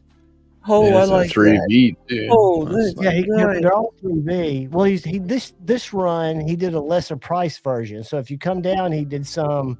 He called it a sheephawk, didn't he? Is that what it said? Yeah, sheephawk's what he calls that one. He also did some in Price is not bad ABEL for $199. So he did a lesser price version. But yeah, he calls it. Oh, look at this. That's a new one. Sheep's footy? I like that. That's more of a Warncliffe. Mm-hmm. I need to reach out to him. But yeah, those Lucky Dog knives are cool little knives. And that David Mary Customs, we had a kind of a misunderstanding, but he makes nice knives. They look nice. They look very He was nice. going to come be a guest on the show and thought that my chat and the people on the screen that were talking about stuff, it just wasn't his place. And, you know, he couldn't comfortably join the stream because of the language. He's in Canada. And so I sent him a message back. I sent him a message back, and it started out real nice that, you know, I'm sorry that you feel that way, but, you know, I set up streams because I want my chat to be comfortable, and as long as they're not bullying, you know, this is America, for fuck's sake. And I shouldn't have said that because that was kind of like a little poke in the eye. Yeah. And I haven't heard from him since. But you know, I could understand if I was using the Lord's name in vain or something that was, I don't understand. I even asked my mom and she couldn't tell me. Why is fuck a bad word? Who decided you can't say that? Or shit, you shouldn't say that, even though you get a little bit more grace with that one. No. I mean, kind of crazy how all my like. It's kind of crazy, Javon and Eggs. Like, over the years, if you watch my videos, I hardly don't cuss at all. I just don't. It's good not to, but I've always used it to color my language. Yeah, I get that. So I've always been kind of a potty mouth in a way. I got my mouth washed out when I was like a year and a half old by my grandmother. I was the second oldest, the only grandkid out of 9 who got a bar of ivory soap stuck down my throat. I curse like a sailor whenever I want. I kind of, you know, it sometimes punctuates well for me. Yeah, it's descriptors. You know what I mean? Like sometimes you cannot explain something without going to that point. Exactly, it's a good punctuation to an idea. It's not always necessary per se, and a lot of people, especially those who are more religious, tend to frown upon it, and I get that. Maddie. At the same time, I curse like a sailor. Sorry, I do not too. sorry. And I learned, I used to be a lot more careful before I turned 50, but I learned not to give a fuck what other people thought about me because their opinion was going to be their opinion no matter what. Exactly. And you're entitled to it. Your opinion is your opinion. Exactly. And Also, I don't do anything. I don't think that's. And the one thing is, Javon, is like, when people, I get that a lot of times people do, you know, watch my videos and they're saying, well, I don't give a D word about it, but it's like, I just say piss off sometimes. I'm allowed to say that. Absolutely. Absolutely. I mean, You were entitled to your opinion just like they were entitled to their opinion. Yeah, no, it's funny because I mean I've had haters before. I've had a couple haters. I don't care. Haters can hate. You Haters know are what? part of it. Haters are always part of it. When it Yeah, comes it's to true. YouTube or any other streaming platform or Oh yeah, Anywhere I've been on video YouTube platform, 2013. social media. I mean, I've had it all. Anytime you put your opinion or your content out there, you should expect people to hate it. Absolutely. Yeah. And that's fun. And I mean, I think trolls are fun. Mm-hmm. Oh, I like trolling back. That's like the best part. It is. It is the best part. To out troll them without being like, just to kind of fuck with their heads. Because you know that they're typically mentally unstable if they're taking the time to just fuck with you, Yeah, it makes it more fun. I don't know if it makes it more fun for me because I'm in school for psychology. So I don't know. I can dig a little bit deeper into like what I feel like is really going on with them. Oh yeah, with the parasites, relationship, and how you're going to get ready to shit on their whole identity. Oh yeah, I could just shit on them. Just like, I will. The one thing that I do like every time is when Burnt Relic or anyone like is being silly. I love it. I love it.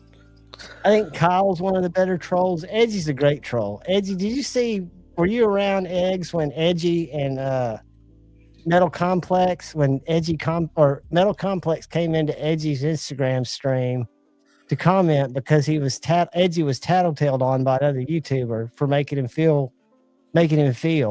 And then Edgy commented back, and there were like 96 threads between Metal Complex and Edgy. I don't think I was there for that. Really, I didn't know that. Mm-hmm. Dude, I mean, I want like to go Metal look at it though. Complex. It's still there. Yeah, go look at it. It talks about the post is e-begging sucks. And the funny thing is, Metal Complex, it was something that Shane did a live stream on. But there was a post a couple of days earlier just talking about e-beggars. And it had nothing to do with the stream that Shane did a couple of days later. So Shane said something a couple of days later, calling somebody out that made them feel, and they must have had to have reached out to Metal Complex because they're friends. Because Metal Complex, instead of commenting on the live stream, goes to the Instagram post from 2 days earlier and says, "I know who this is about," blah, blah, blah, and starts flaming on a comment that was a post that wasn't even what the drama was about. Interesting. Dude, you need to read it. It's beautiful because if you like psychology, I was a double minor in psychology, but I didn't go to any after post grad. But narcissism, fucking a little bit of gaslighting in there. It's just good stuff, man. It's a good read, and Edgy plays it so well. And at the end, bows. It's just good. I'm friends with both of them, so yeah. It's fun stuff, though. They're friends. They ended up, being fine with each other.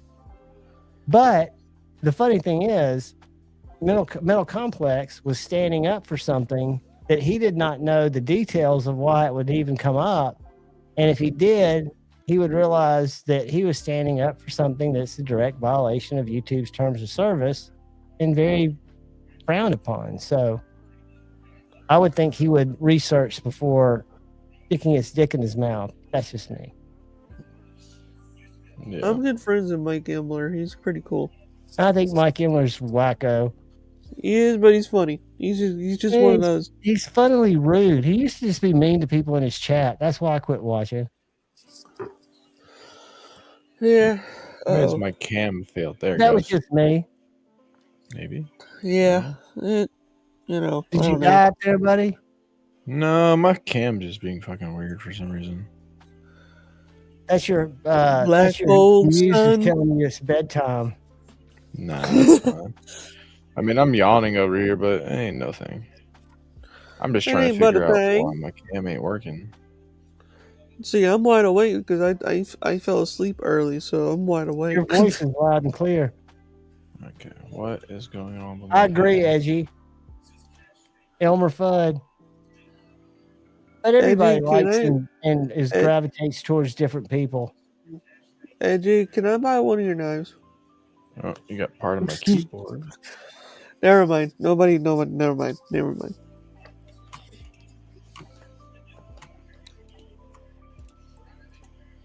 Ooh, that's cool. Trying to find something that's more soothing. That's more soothing. As we wind down here on a Tuesday night. Yeah. Hey, by the way, I left Pocket Metals last night.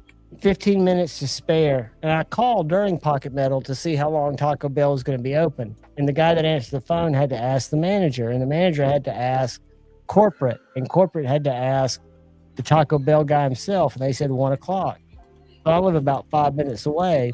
So I pull up there at about 10, 9 till 1.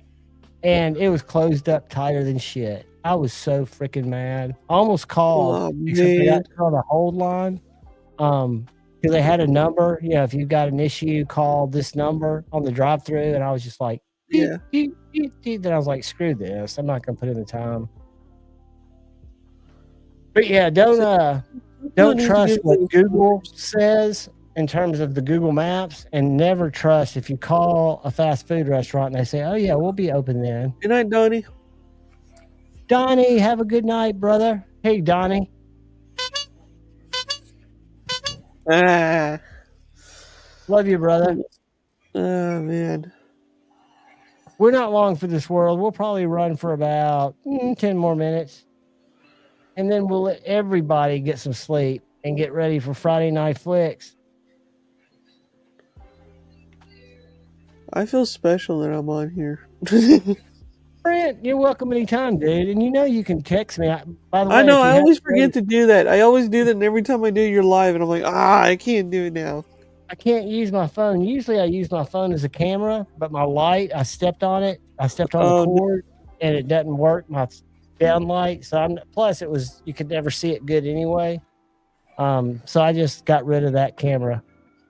Oh, dude. Oh, well. It is no longer there. I see dots on eggs. Yeah, me too. Yeah, I don't know what's going on with it. It's being weird. I'm trying to sit here and fix it right now. Can you hear me still? Shane just told Maddie is mad at him. I don't want to stir the pot. Stir the pot, Stevie. Stevie. Can you still hear me? I can hear you loud and clear, dude. Right, cool. I don't know what's going on with my camera. I'm trying to fix it. We saw you, and we've got a memory of your visage. Uh-oh. Which crap? You're shoveling? I didn't think I had a video for tomorrow, but luckily I found one that I hadn't uploaded yet. If any of y'all are young, starting YouTube channels, don't post a video a day unless you just want to be a slave to your fucking bad decisions. That's how I was back in the day. I posted 3 videos a day back in the day.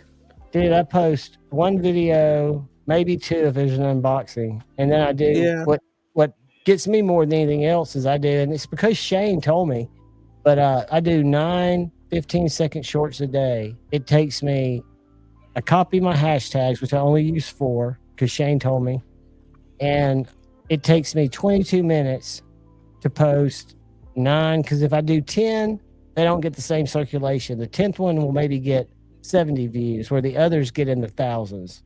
Yeah. And so I do that, and I try to upload a video every day because YouTube expects it. I'm working on a new series for my channel. I'm going to be doing a revisits of all of my hinders and stuff like that. And I still got to make a video of why I found hinder knives and why I collect them. I got to revamp it. Yeah, I've got to come up with some recycled content. I'm thinking about doing a TRM expose, because I've got almost all their knives that I've collected over the years, except for the first knife they did. I've got the Atlas, but I learned they did one before the Atlas. Yeah. I even thought about getting one of my old knives back in the day and just doing a revamping video saying, hey guys, this one the knife I started out with. Well, I started a series. I've only done it now 3 times because I don't think the latest one's broken 100 views. They suck. Yeah. I do Throwback Thursday. Oh, and I'll man. post an old knife that usually you can't get anymore. It's just an old knife that I still have in my collection because it's good in my opinion. Yeah. And they get no views. So my last Throwback Thursday got 90 views. Most of my videos get between 500 and 3,000. I think what after let me a see. week. I'm trying to see here. I know for me, like, views itself is like crazy enough. Thanks, Richard. That's a knife that my buddy A to Z just bought on Blade Binge. And I'd seen it on their page because it's still for sale. If you go to DLT or if you go to Max Ace's page, it was the first knife they made. It's super thin. I've got, not Max Ace, Kunwu. I've got a lot of Kunwu knives. I've got the Tau and the X Tau. I've got the Pulsar. And I've got the Padre. But that was a nice little knife. I'm usually not a flipper only guy, and you can't get your finger to that fuller to flick it. Yeah. But it's a sweet flipper knife if you like a flipper knife. And I want to say they're under $200.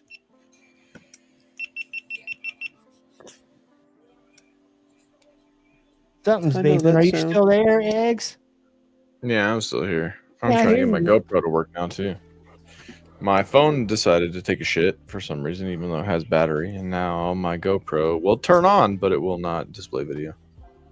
But you sound good. And you got little dancing dots where your face is. Jeez, my watch hours is going up. Sweet, dude. You got a spike. What video is that? Do you know? Let's see. Let's see. I think that was that was my Hinder collection video. The what do you call it? The panel I did has like See, if I over was playing to the 300. algorithm, I would only do fixed blade collection knives. Because anytime I do a video of like 8 or 9 fixed blade knives, I get thousands and thousands of views. If I do a folder, I might get 150. Yeah. Unless Maddie, it's like no, a I don't British have any. or something. Yeah.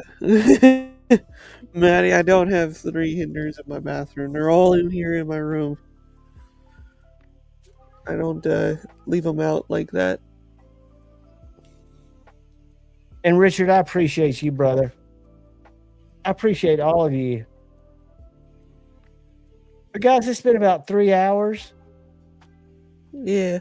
It is 1 o'clock here. What time is it where you are, Eggs? You're only about probably 11, right?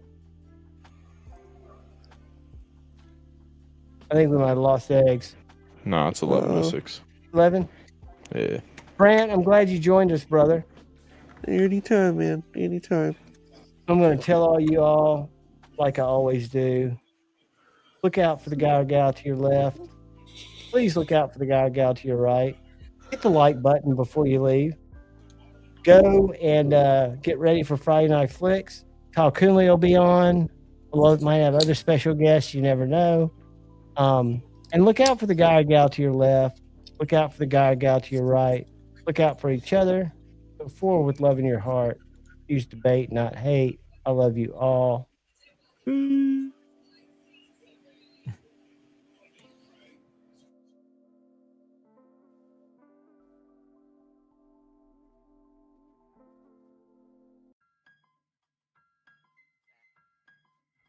back in my bag, yo. Conscious. ISO. Diamond. Back in my bag and I gotta brag, I do this shit for real. When we was down and we had nothing, we had to share a meal. We put the shit in overdrive with no steering wheel.